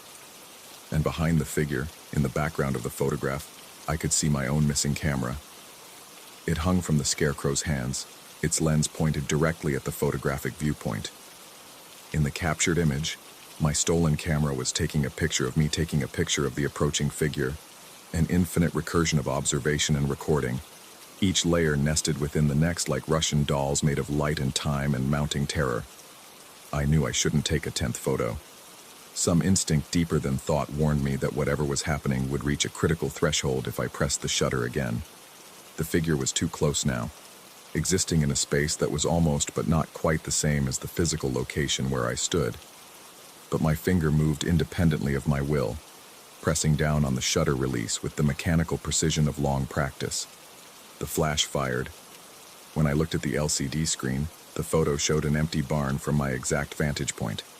No equipment, no scarecrow, no approaching figure, just bare wooden floors and walls, as if the structure had been cleaned and abandoned decades ago. But superimposed over this stark emptiness, almost transparent but unmistakably present, was my own face. I was looking back at myself through the camera's lens, my expression frozen in a moment of absolute terror. I was in the photograph, but I was also holding the camera that took the photograph, which meant something else was operating the shutter. The scarecrow before me remained exactly as it had been, clutching my missing camera in hands that shouldn't exist. But now I understood that what I was seeing was only one layer of a more complex reality. In the spaces between the frames, in the gaps between captured moments, other versions of this scene were playing out according to rules I couldn't comprehend. I turned and ran for the ladder, no longer caring about documentation or understanding. Behind me, I heard no pursuit, but that absence of sound was worse than any threatening noise could have been.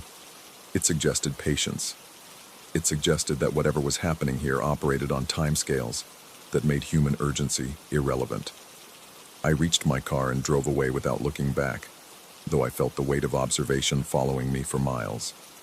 It wasn't until I was back in town, parked under the harsh fluorescence of a 24-hour gas station, that I allowed myself to examine the camera's memory card. Every photo I'd taken in the barn was there, exactly as I remembered them. The progression of the approaching figure, the gradual increase in detail and proximity, the final image of my own terrified face staring back from an empty room. But there was one additional photograph, one I didn't remember taking. It showed the interior of my car from the passenger seat perspective. I was behind the wheel, staring ahead with the intense concentration of someone fleeing. The timestamp indicated it had been captured while I was driving away from the farm. In the rearview mirror visible in the photograph, something pale and indistinct sat in the back seat. I spun around to check the actual back seat of my car. Empty, of course, nothing but old fast food containers and photography equipment. But when I looked back at the camera's LCD screen, the image remained, and in the reflection caught in the car's rear window, the pale figure was raising what appeared to be a camera of its own. I haven't been back to the farm. I've tried to convince myself that what happened was some form of breakdown, a psychological response to returning to a place associated with loss and childhood memories. The rational explanation is that I experienced a series of hallucinations triggered by stress and the suggestive atmosphere of the abandoned barn. But every time I use my camera now, I find myself checking each photograph immediately after taking it, looking for signs that reality has fractured again, that something is moving through the spaces between frames. And sometimes, in photographs taken in perfectly normal locations, under perfectly normal circumstances, I catch glimpses of wet fabric in the background, never quite in focus, never quite identifiable, but unmistakably present. The figure is still approaching, frame by frame, moment by moment.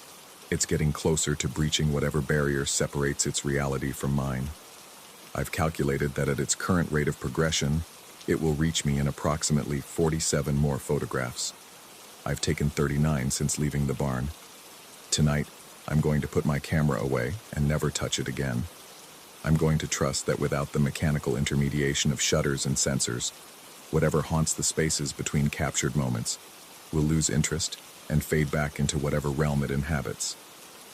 But even as I write this, I feel the urge to document the words themselves, to photograph this page, to capture this moment of decision and resolve.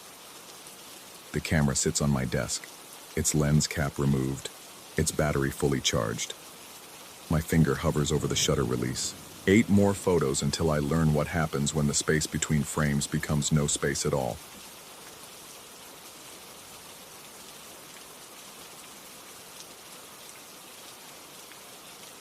Story 10.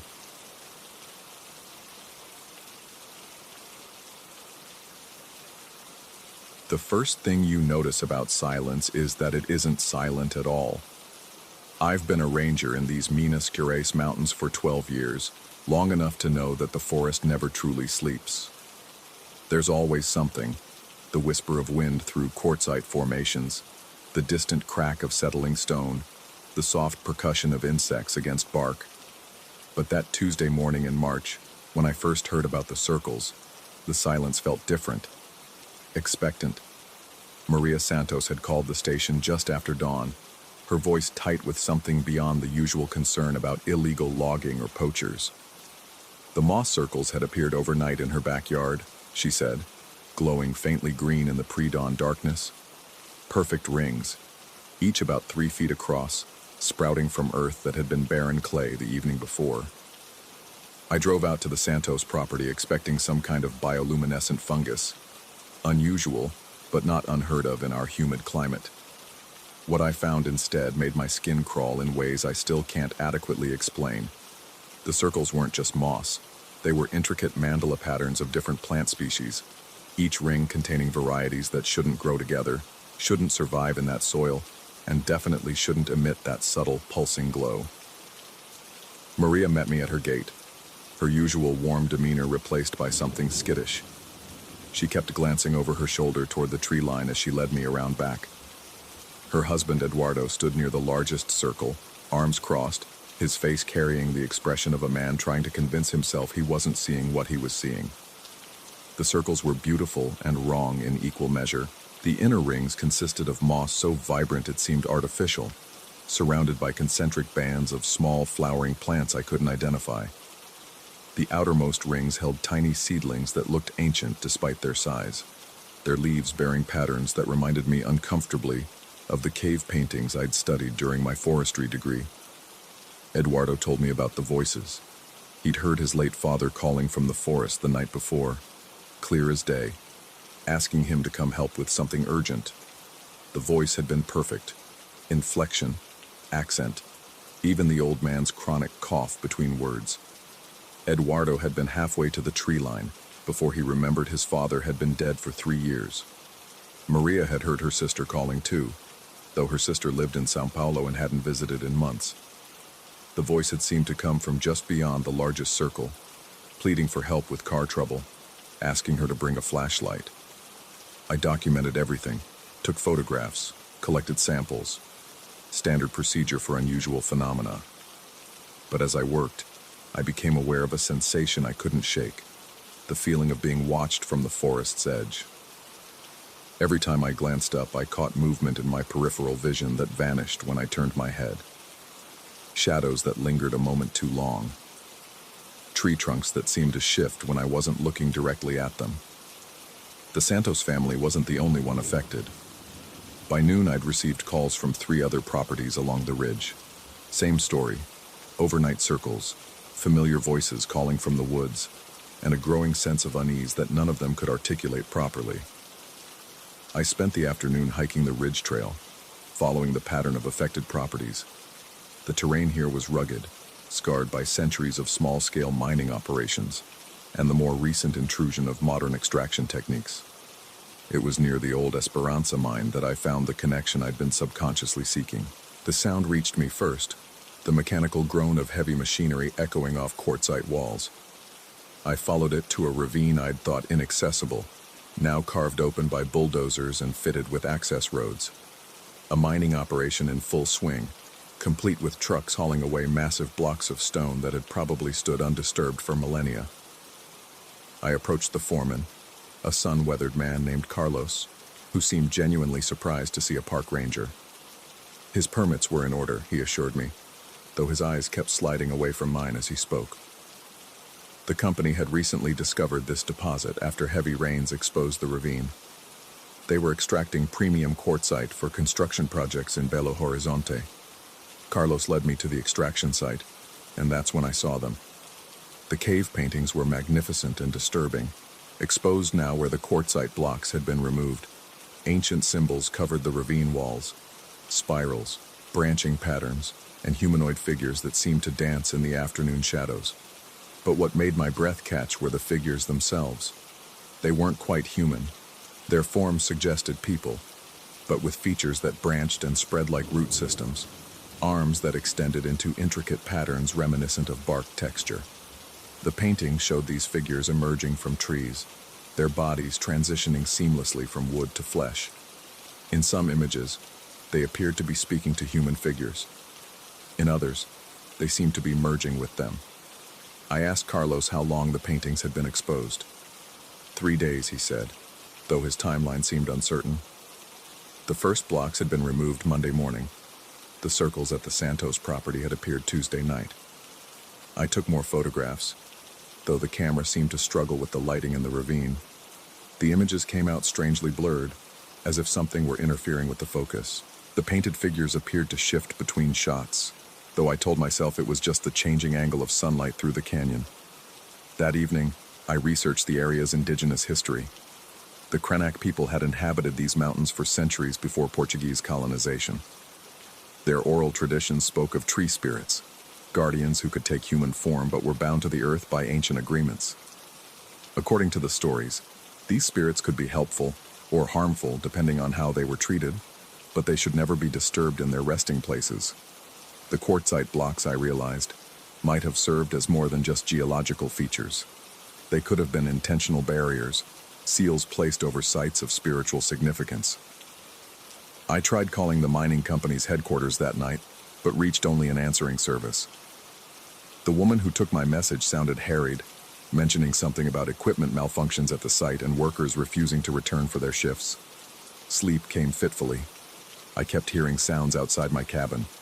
Footsteps on gravel, soft knocking that might have been tree branches against the walls, and once, distinctly, my ex-wife's voice calling my name from the front porch.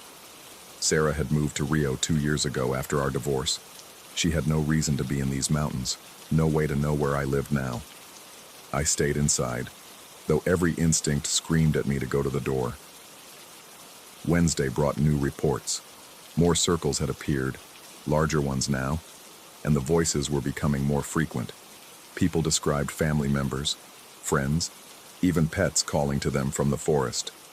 The voices always seemed to come from just beyond sight, always asked for help with something urgent. Eduardo Santos called around 10 a.m. His voice was strained, exhausted. He'd spent the night watching his property from the kitchen window. 3 times he'd seen his father walking the perimeter of the largest circle, hands clasped behind his back in the old man's characteristic pose. Each time, Eduardo had started for the door before catching himself. But the 4th time, he'd seen something that made him doubt his own perception. The figure walking the circle had been his father, but the proportions were wrong.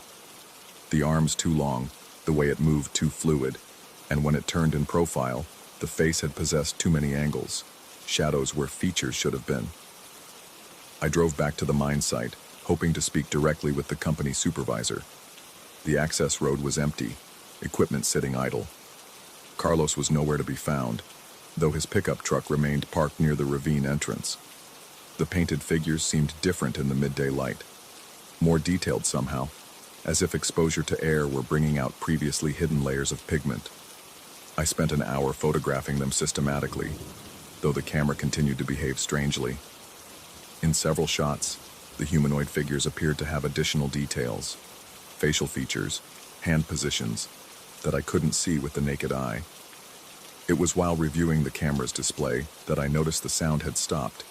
The mechanical humming I'd grown accustomed to over the past few days, generators, compressors, The distant rumble of trucks had ceased entirely.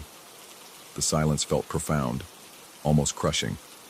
Even the usual forest sounds seemed muted. I was preparing to leave when I heard the first voice, my mother calling my name from somewhere deeper in the ravine. Her voice carried the exact inflection she'd used when I was a child, summoning me for dinner or to help with chores. It triggered such a powerful sense memory that I found myself walking toward the sound before conscious thought could intervene. The ravine extended further back than I'd realized, narrowing into passages barely wide enough for the mining equipment. The voice called again, more urgent now, explaining that she'd fallen and needed help getting up. I forced myself to stop walking. My mother had died when I was 15, victim of a bus accident in downtown Belo Horizonte. There was no way she could be in this ravine, no logical explanation for what I was hearing. But the voice was so perfectly hers, worried but trying not to alarm me, slightly out of breath from the pain she was experiencing. It was accompanied by small sounds that made the scenario vivid. The scrape of gravel, a soft gasp, the rustle of fabric against stone. I backed away slowly, fighting every impulse to respond, to help, to go to her. The drive back to town was surreal. Twice I caught glimpses of figures standing among the trees that lined the road. Tall, angular shapes that might have been people if you didn't look too closely. They stood perfectly still, watching the truck pass, and when I checked the rearview mirror, they were gone. I spent Wednesday evening on the phone with mining company executives, trying to explain the situation without sounding completely insane. The geological significance of the cave paintings, I argued, required immediate suspension of the operation pending archaeological review. The company's legal representative listened politely, but made no commitments. They would send someone to assess the situation within the week. Thursday morning brought the call I'd been dreading. Maria Santos was nearly hysterical. The circles in her yard had tripled in size overnight, and worse, she'd seen figures emerging from them during the pre-dawn hours. Tall shapes that moved with unnatural fluidity, approaching the house before retreating when lights came on. Eduardo had tried to photograph them with his phone, but the camera had malfunctioned, producing only images of empty yards scattered with normal grass. I arrived at the Santos property to find the family barricaded inside, curtains drawn, refusing to come out until full daylight. The circles had indeed expanded, their geometric precision somehow more unsettling at this larger scale. The plants within them seemed more robust, more definitively wrong for the local ecosystem. But it was the footprints that made my hands shake as I documented them. Barefoot impressions circled each moss formation, but the prints were elongated, with too many toe marks and patterns that suggested bark-like texture in the skin. They approached the house from multiple angles before retreating toward the forest edge. I followed the tracks into the woods, though every rational part of my mind screamed against it. The trail led uphill, winding between quartzite outcroppings toward the ridgeline. The forest felt different here, too quiet, too still, with an underlying sense of presence that made my skin crawl. The tracks ended at a massive cecropia tree whose trunk bore patterns I'd never seen before. Spiraling grooves carved deep into the bark, forming designs that echoed the cave paintings. As I circled the tree, photographing the markings, I became aware of a sound like whispered conversation coming from within the trunk itself. I pressed my ear to the bark and heard them clearly, multiple voices speaking in overlapping patterns, discussing plans I couldn't quite make out. The conversations seemed urgent, organizational, as if preparations were being made for something significant. One voice sounded like my grandfather, dead these 10 years. Another like my former partner Miguel, though Miguel lived in Brasilia now and had no business being in these mountains. I stumbled backward, heart hammering, and that's when I saw them. Figures standing among the trees, partially hidden by shadows and trunk placement. At first glance they looked human. Adult height, bipedal posture, familiar silhouettes. But the longer I stared, the more the details wrong-footed my perception. Arms that branched at impossible angles. Faces that seemed to be composed of overlapping bark patterns. Postures that suggested humanity while defying human anatomy. They stood perfectly still, watching me with what might have been curious interest. I ran. The remaining daylight hours passed in a haze of phone calls and research. I contacted every authority I could think of: archaeological societies, indigenous rights groups, environmental protection agencies. Most responses were politely dismissive. A few promised to look into the matter eventually. The mining company's representative finally returned my calls. They were suspending operations temporarily, she said, due to equipment failures and worker safety concerns. Several employees had reported harassment by local residents, voices calling to them from the forest, unauthorized persons on the property after hours.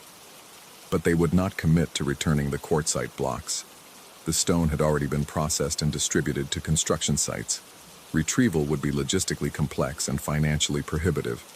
That evening, alone in my cabin, I tried to make sense of what I'd experienced.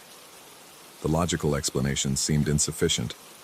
Mass hallucination, psychological contagion, some kind of gas leak from the mining operation affecting local brain chemistry. But the physical evidence remained.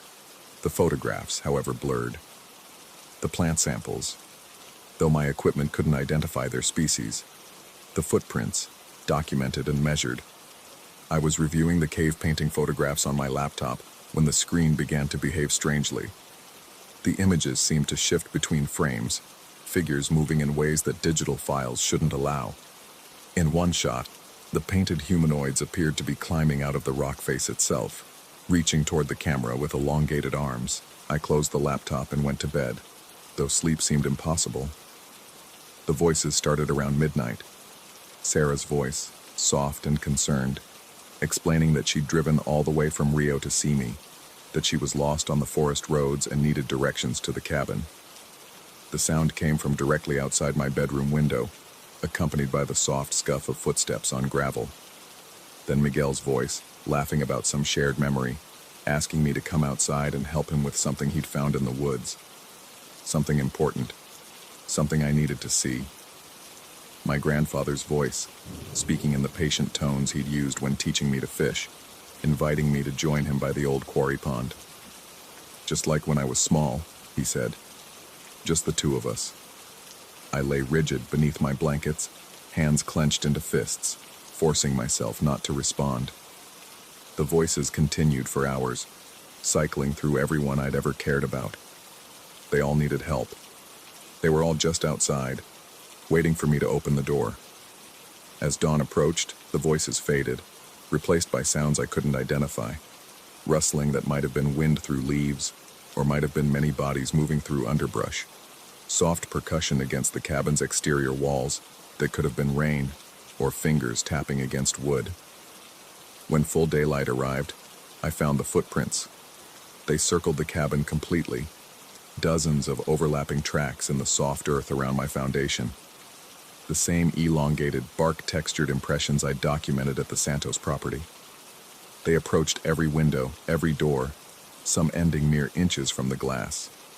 But strangest of all were the patterns pressed into the soil, spiraling designs that matched the cave paintings, created by something dragging through the dirt in careful, deliberate motions. I called the mining company's emergency line and demanded immediate removal of all extracted quartzite. Return it to the original site, I insisted. Reassemble the barrier, seal whatever had been opened.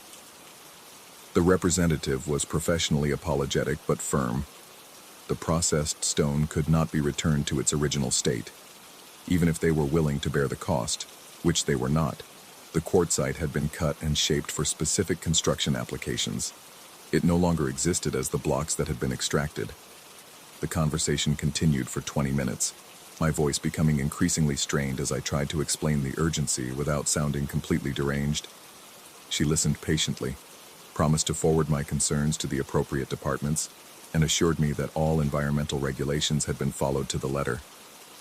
After hanging up, I sat in my kitchen, staring at the footprint photographs on my camera, wondering if I was losing my mind.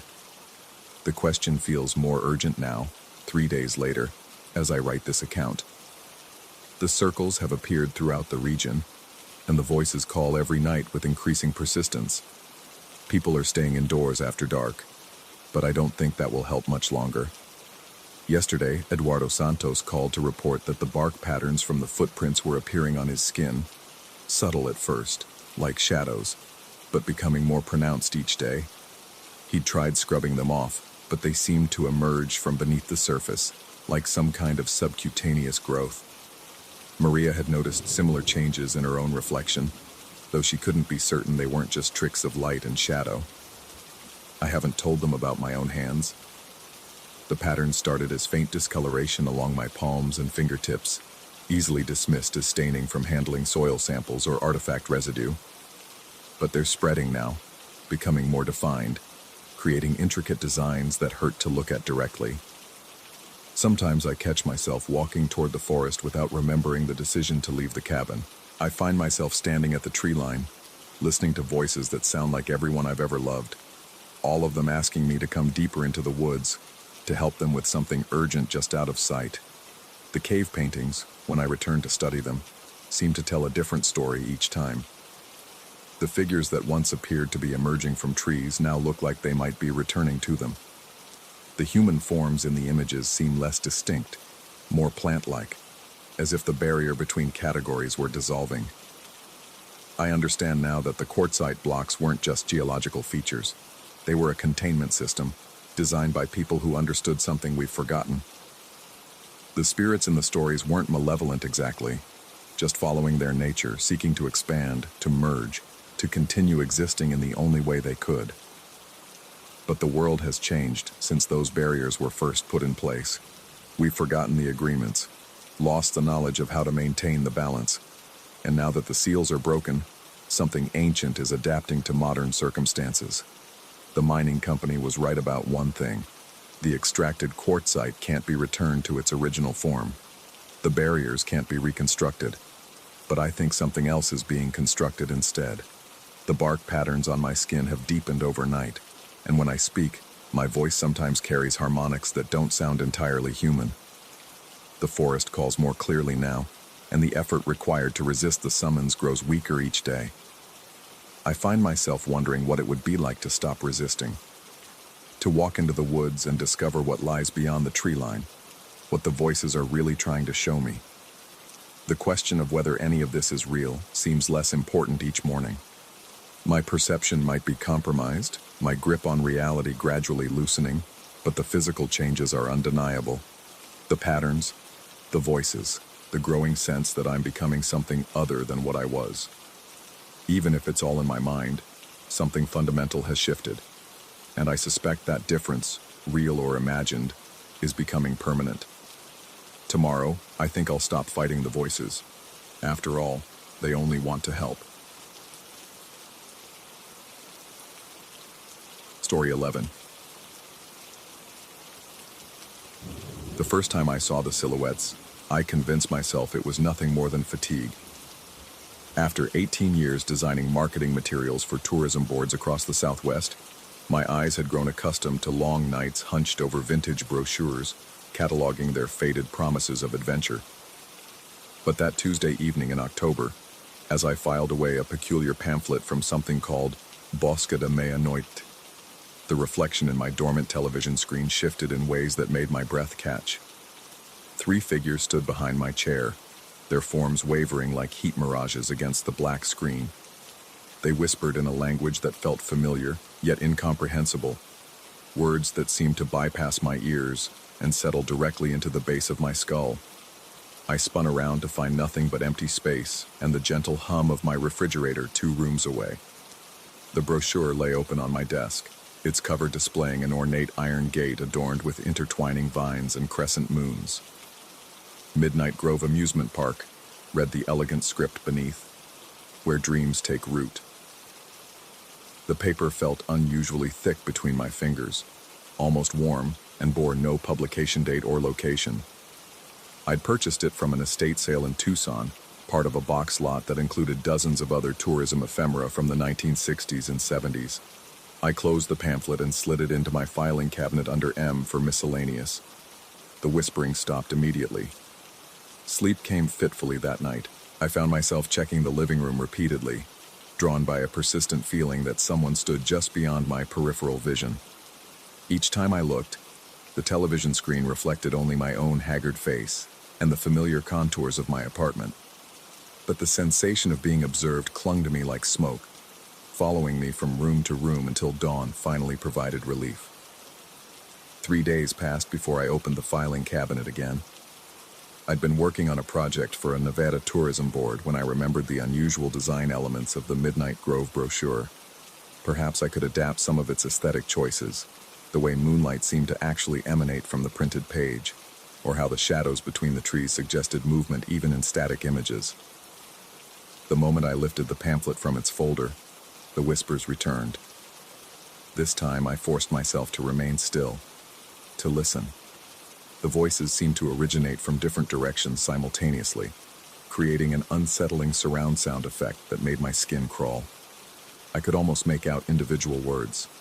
Something about waiting, about collection, about completion.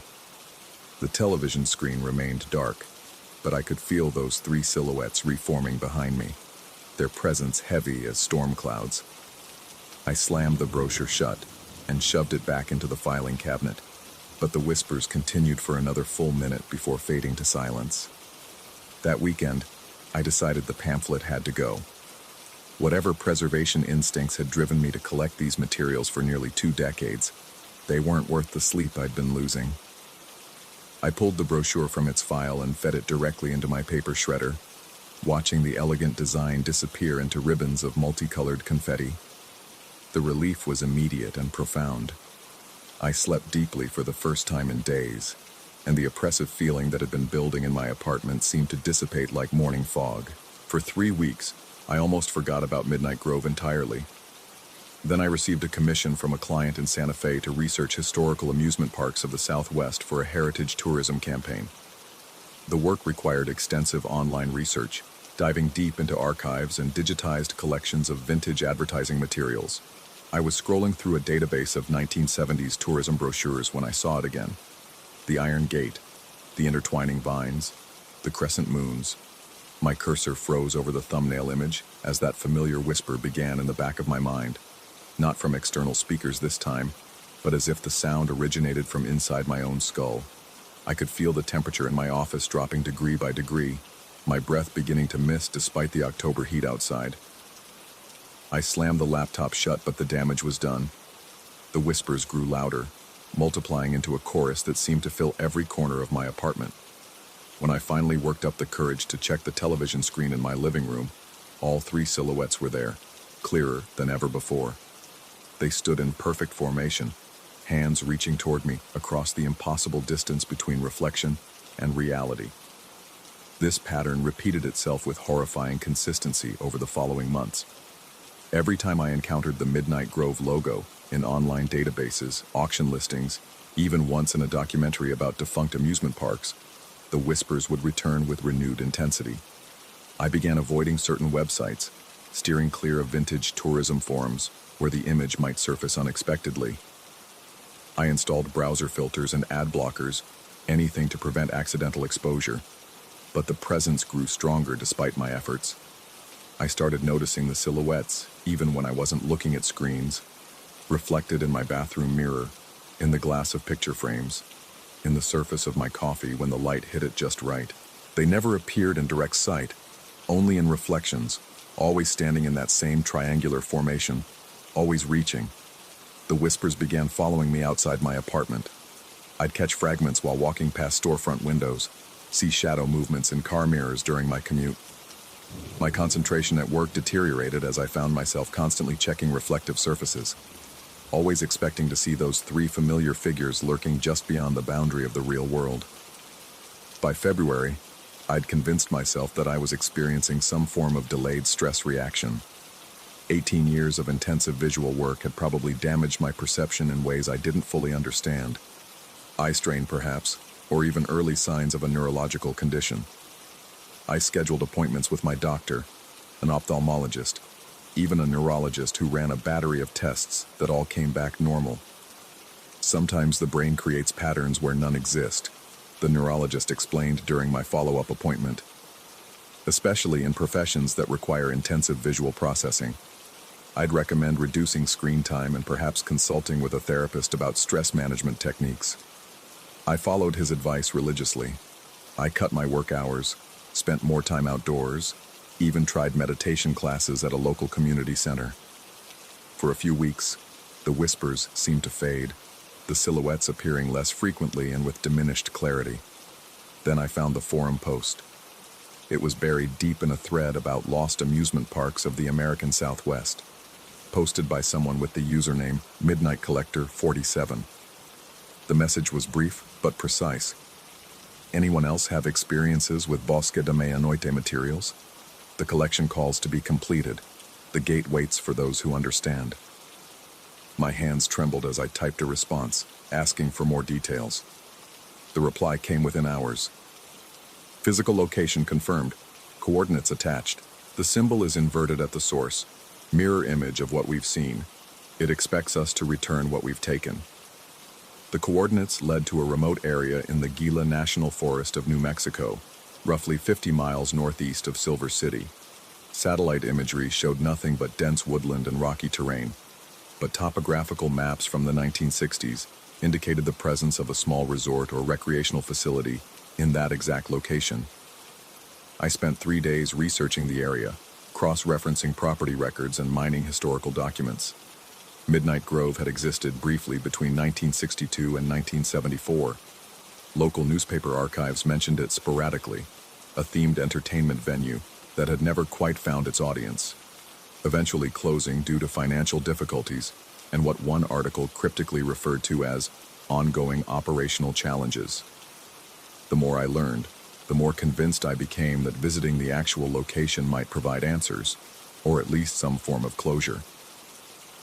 The whispers had been growing more persistent, the silhouettes appearing even in reflections where logic insisted they shouldn't exist, in the curved surface of spoons, in the chrome of my car's bumper, even in the black screen of my phone when the light caught it at certain angles. I needed this to end.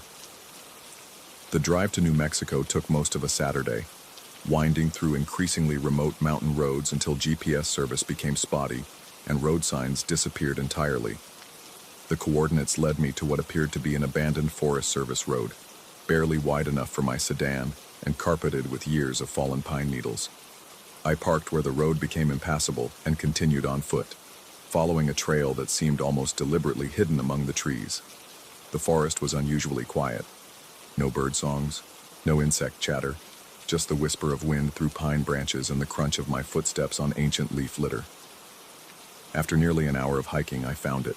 The gate stood alone in a small clearing, its iron framework still intact despite decades of weathering. But something was wrong. The design I'd memorized from countless glimpses in the brochure had been completely inverted. Vines that had curved left now curved right.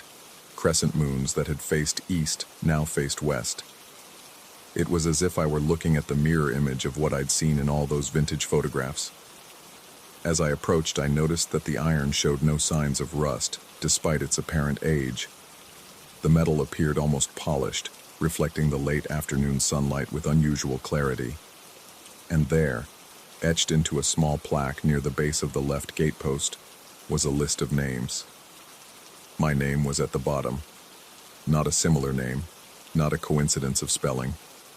My full name, middle initial included, in the same font and apparent age as the dozen names listed above it. Below my name, in fresh lettering that seemed to gleam wetly in the fading light, were the words, "Collection complete. Welcome home."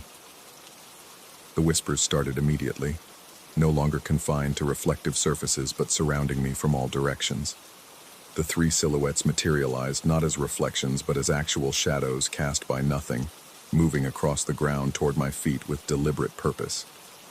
The temperature dropped so rapidly that my breath formed visible clouds, and the taste of copper filled my mouth. I turned to run, but the trail behind me had vanished. Where I'd emerged from the forest, solid wall of trees now stood, their trunks grown so close together that not even mice could squeeze between them. I spun in a full circle, searching for any gap in the vegetation, but found only an impenetrable barrier of pine and oak that seemed to pulse with its own rhythm. The gate creaked open. Beyond it lay not the ruins of an abandoned amusement park, but a perfect recreation of my own apartment. I could see my desk through the entrance, my filing cabinets, even my television screen.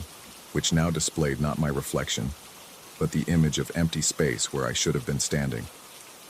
The whispers resolved into words at last, spoken in perfect unison by voices I somehow recognized as my own. The collection was never meant to be kept. It was meant to be returned. We've been waiting for you to understand. I took a step toward the gate, then another. Each footfall seemed to echo not just in the present moment, but across decades, as if I were walking in the footsteps of all those other names on the plaque. The silhouettes moved alongside me now, no longer threatening but welcoming, their forms beginning to solidify into familiar shapes. As I crossed the threshold, I caught my reflection in the polished surface of the gate itself. But the person looking back wasn't quite me.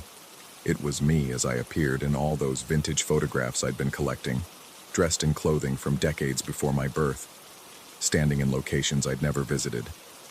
The gate closed behind me with a sound like distant thunder, and I found myself standing in my apartment once again.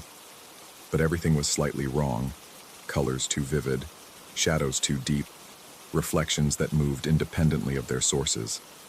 The filing cabinet stood open, every folder perfectly organized, every brochure in its proper place, including a fresh copy of the Midnight Grove pamphlet. I opened it with hands that felt both familiar and foreign, studying the elegant design that had started this entire journey. But now I could see additional details that had never been there before. Tiny figures walking among the trees, barely visible unless you knew exactly where to look. One of them, standing near the gate in the illustration, bore my face. The whispers have stopped, but I understand now that they were never whispers at all. They were instructions, guidance, the voices of everyone who had come before me trying to explain what I was too frightened to comprehend. The collection was never about preserving the past. It was about completing something that had begun decades ago, something that required specific people in specific places at specific times. I am still in my apartment, but I am also still at the gate. I can see both realities simultaneously now, existing in parallel spaces that occupy the same coordinates but different dimensions of possibility. Sometimes tourists drive past the clearing where the gate stands, but they see only empty forest. Sometimes colleagues call my office phone, but they reach only voicemail that plays messages I don't remember recording. The brochure sits open on my desk, and new names have begun appearing on that list. Names of people who will find their way to estate sales and auction houses, who will be drawn to vintage tourism materials, who will feel compelled to collect pieces of a puzzle they don't yet understand they're assembling. I've started leaving breadcrumbs for them, posting in forums, uploading images to databases, ensuring that the Midnight Grove logo appears in all the right places at all the right times. The collection must be completed, one piece at a time, one collector at a time. And sometimes, late at night, I can see them in my television screen. Not as silhouettes now, but as full figures standing in rooms I recognize from their own research, their own desperate attempts to understand what's happening to them. They're reaching toward their own reflections just as I once did, trying to touch something that exists just beyond their fingertips. Soon, they'll understand. Soon, they'll find the coordinates. Soon, they'll make the journey to complete what they began the moment they decided to preserve something that was never meant to be kept. The gate is always open for collectors who understand their purpose. The gate is always waiting.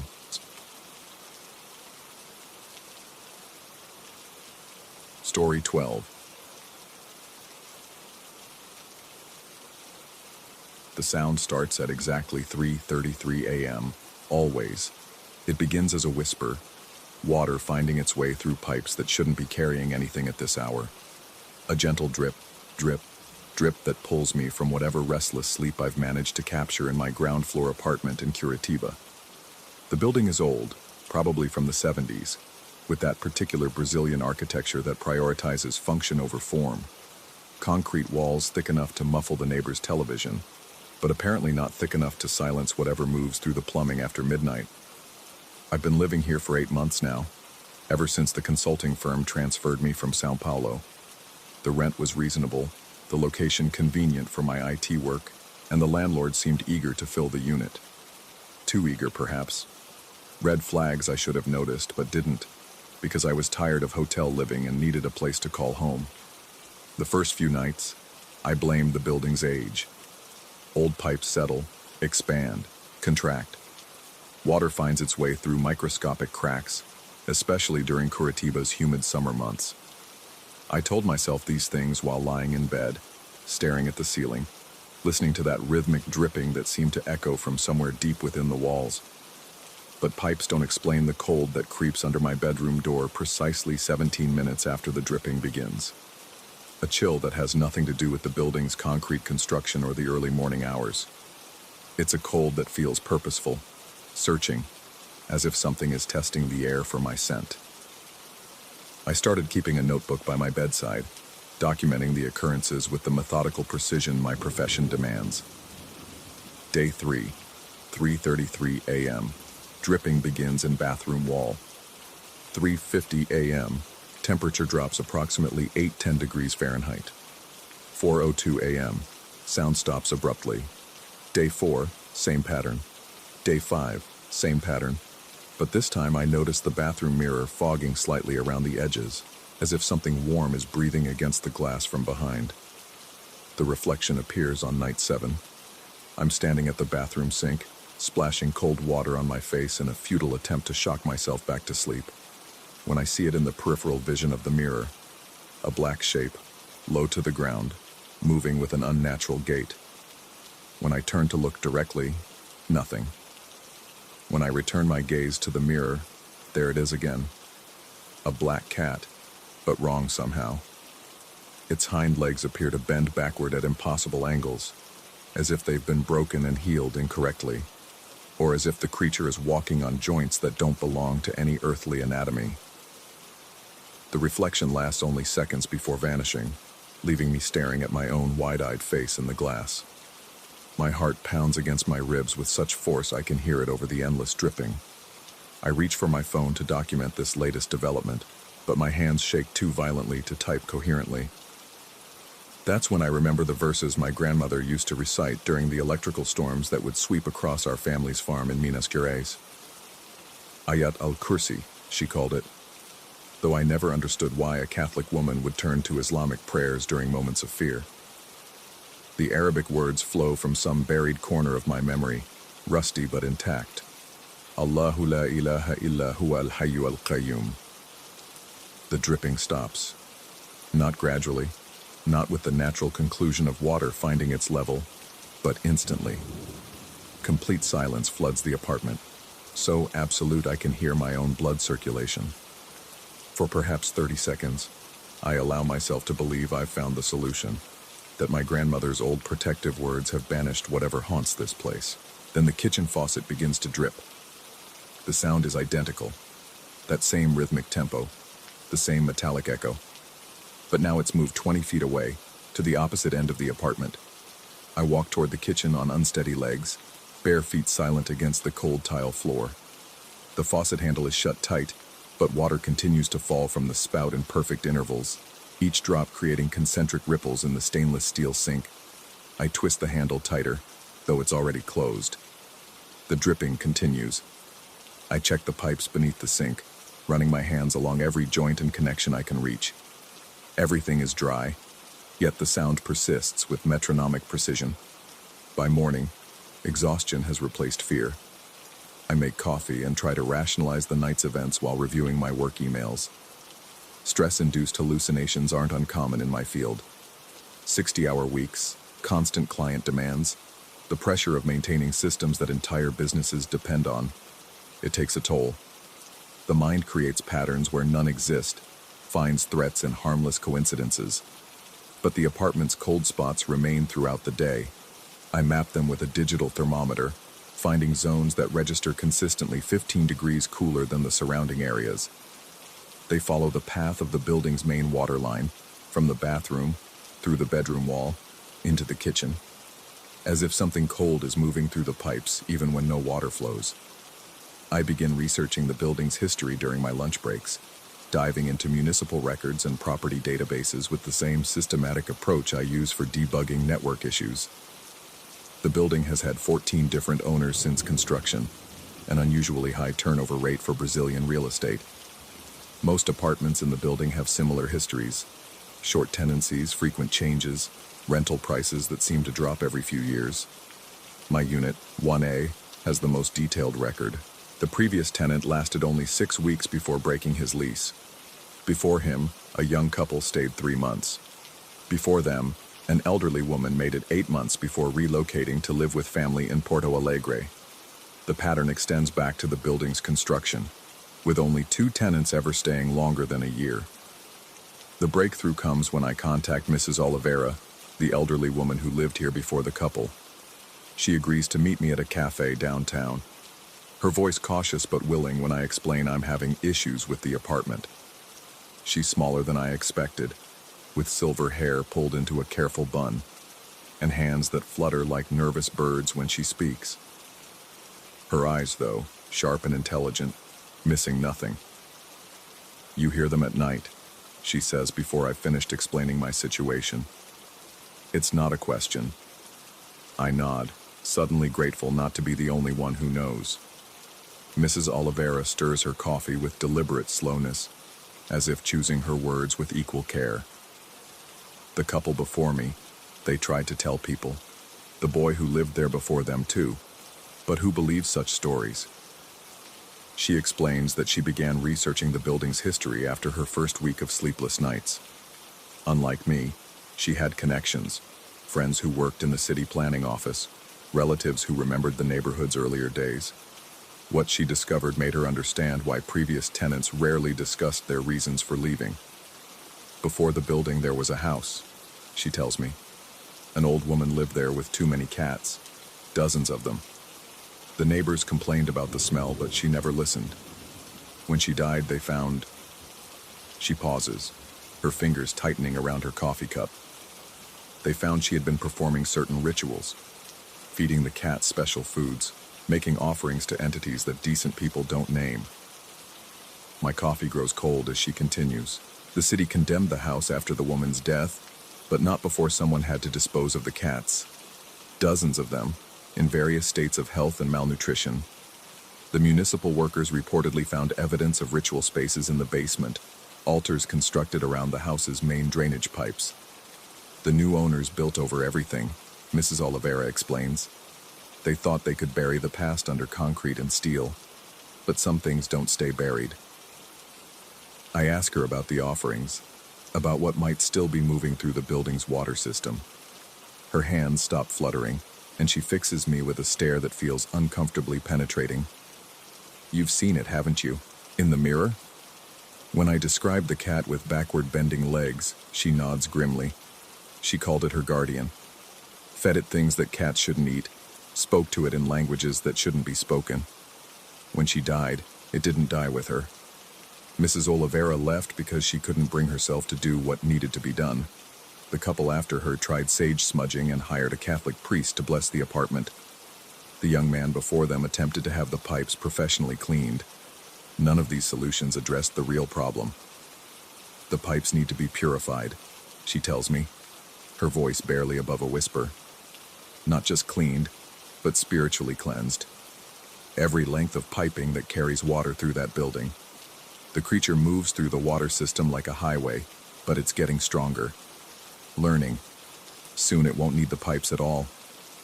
I spend the next 3 days researching purification rituals, consulting Islamic scholars online about proper cleansing procedures for contaminated spaces. The process requires specific materials, blessed salt, pure water, prayers recited in precise sequences, and must be performed during particular lunar phases. Most importantly, it must be done completely. Miss a single section of pipe, leave one drainage point uncleansed, and the effort becomes worthless. The supply runs alone cost me nearly a month's salary. Rock salt blessed by an imam in Sao Paulo, spring water from specific mountain sources, oils that must be mixed according to formulas that have been passed down through generations. I feel like a fraud performing religious rituals I barely understand, but desperation has replaced skepticism. The work begins on a Tuesday night, just after the new moon. I start in the bathroom, removing the access panel behind the toilet to reach the main water line. The pipes are old galvanized steel, green with corrosion and wear. I coat my hands with the blessed oil and begin to work, reciting the prayers I've memorized phonetically, hoping pronunciation matters less than intention. The apartment grows colder as I work. Not the gradual chill of night air, but an aggressive cold that makes my breath visible in sharp puffs. By the time I reach the kitchen pipes, the temperature has dropped enough that condensation forms on every metal surface. My hands shake, whether from cold or fear, I can't determine. That's when I hear it moving. Not dripping water, but something much larger traveling through pipes that should barely accommodate liquid flow. A wet sliding sound, like a snake made of oil and shadows. It's in the wall behind the stove, moving toward the main junction where the building's water lines converge. I work faster, applying the oil to every accessible pipe section, speaking the Arabic words until my voice goes hoarse. The sliding sound grows louder, more agitated, as if whatever lies in the pipes is being driven toward some inevitable confrontation. At 3:33 a.m. exactly, the apartment fills with the sound of rushing water. Every faucet, every drain, every toilet begins to flow simultaneously. Water pours from fixtures I haven't turned on, bubbles up from floor drains I didn't know existed. But the water isn't clear. It carries dark particles, organic matter that should have been filtered out decades ago. The smell hits me like a physical blow. Decay, ritual herbs, something that might once have been food but has rotted into unrecognizable slime. Through the chaos of flooding water, I see the reflection again. Not in the bathroom mirror this time, but in the standing water that now covers the kitchen floor. The black cat is larger now, more distinct, its impossible legs carrying it in circles just beneath the surface. When it looks up at me through the watery barrier, its eyes hold an intelligence that no animal should possess. I continue the purification process even as water soaks through my clothes and the apartment fills with the stench of whatever has been living in the pipes. The ritual demands completion, regardless of circumstances. Each prayer spoken, each section of pipe treated, weakens the barrier between this thing and our world. But weakening barriers works both ways. As dawn breaks and the flooding finally stops, I stand ankle-deep in water that reflects nothing but ceiling lights. The cat is gone. From the water, from the mirrors, from the peripheral spaces where it used to lurk. The dripping has stopped completely. The cold spots have vanished. The apartment feels normal for the first time since I moved in. I should feel victorious. The ritual worked exactly as Mrs. Oliveira and the online scholars promised it would. The creature has been banished, the pipes purified, the apartment finally habitable. Instead, I feel watched. Not by something in the mirrors or pipes, but by something much closer. Something that learned to move beyond reflections during the months it spent observing me. Something that discovered, through our nightly encounters, that the boundary between the spiritual realm and physical reality is thinner than most people realize. The water damage is extensive but manageable. I file insurance claims and hire restoration specialists, all the while maintaining the facade of a normal tenant dealing with normal plumbing problems. The workers replace damaged flooring and repaint water-stained walls, never knowing they're erasing evidence of successful supernatural intervention. But late at night, when the apartment is quiet and the new pipes carry only the building's legitimate water flow, I sometimes catch glimpses of black fur in my peripheral vision. Not in mirrors or reflective surfaces, but in the spaces around furniture, the corners where shadows naturally gather. I tell myself it's residual anxiety, the mind's refusal to immediately adjust to solved problems.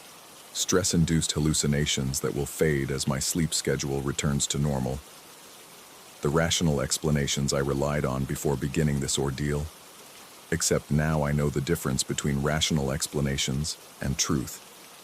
The creature is gone from the pipes. The building's water system flows clear and cold, carrying nothing more dangerous than municipal fluoride and trace minerals. The ritual worked perfectly, exactly as promised. But spiritual purification is a two-way process.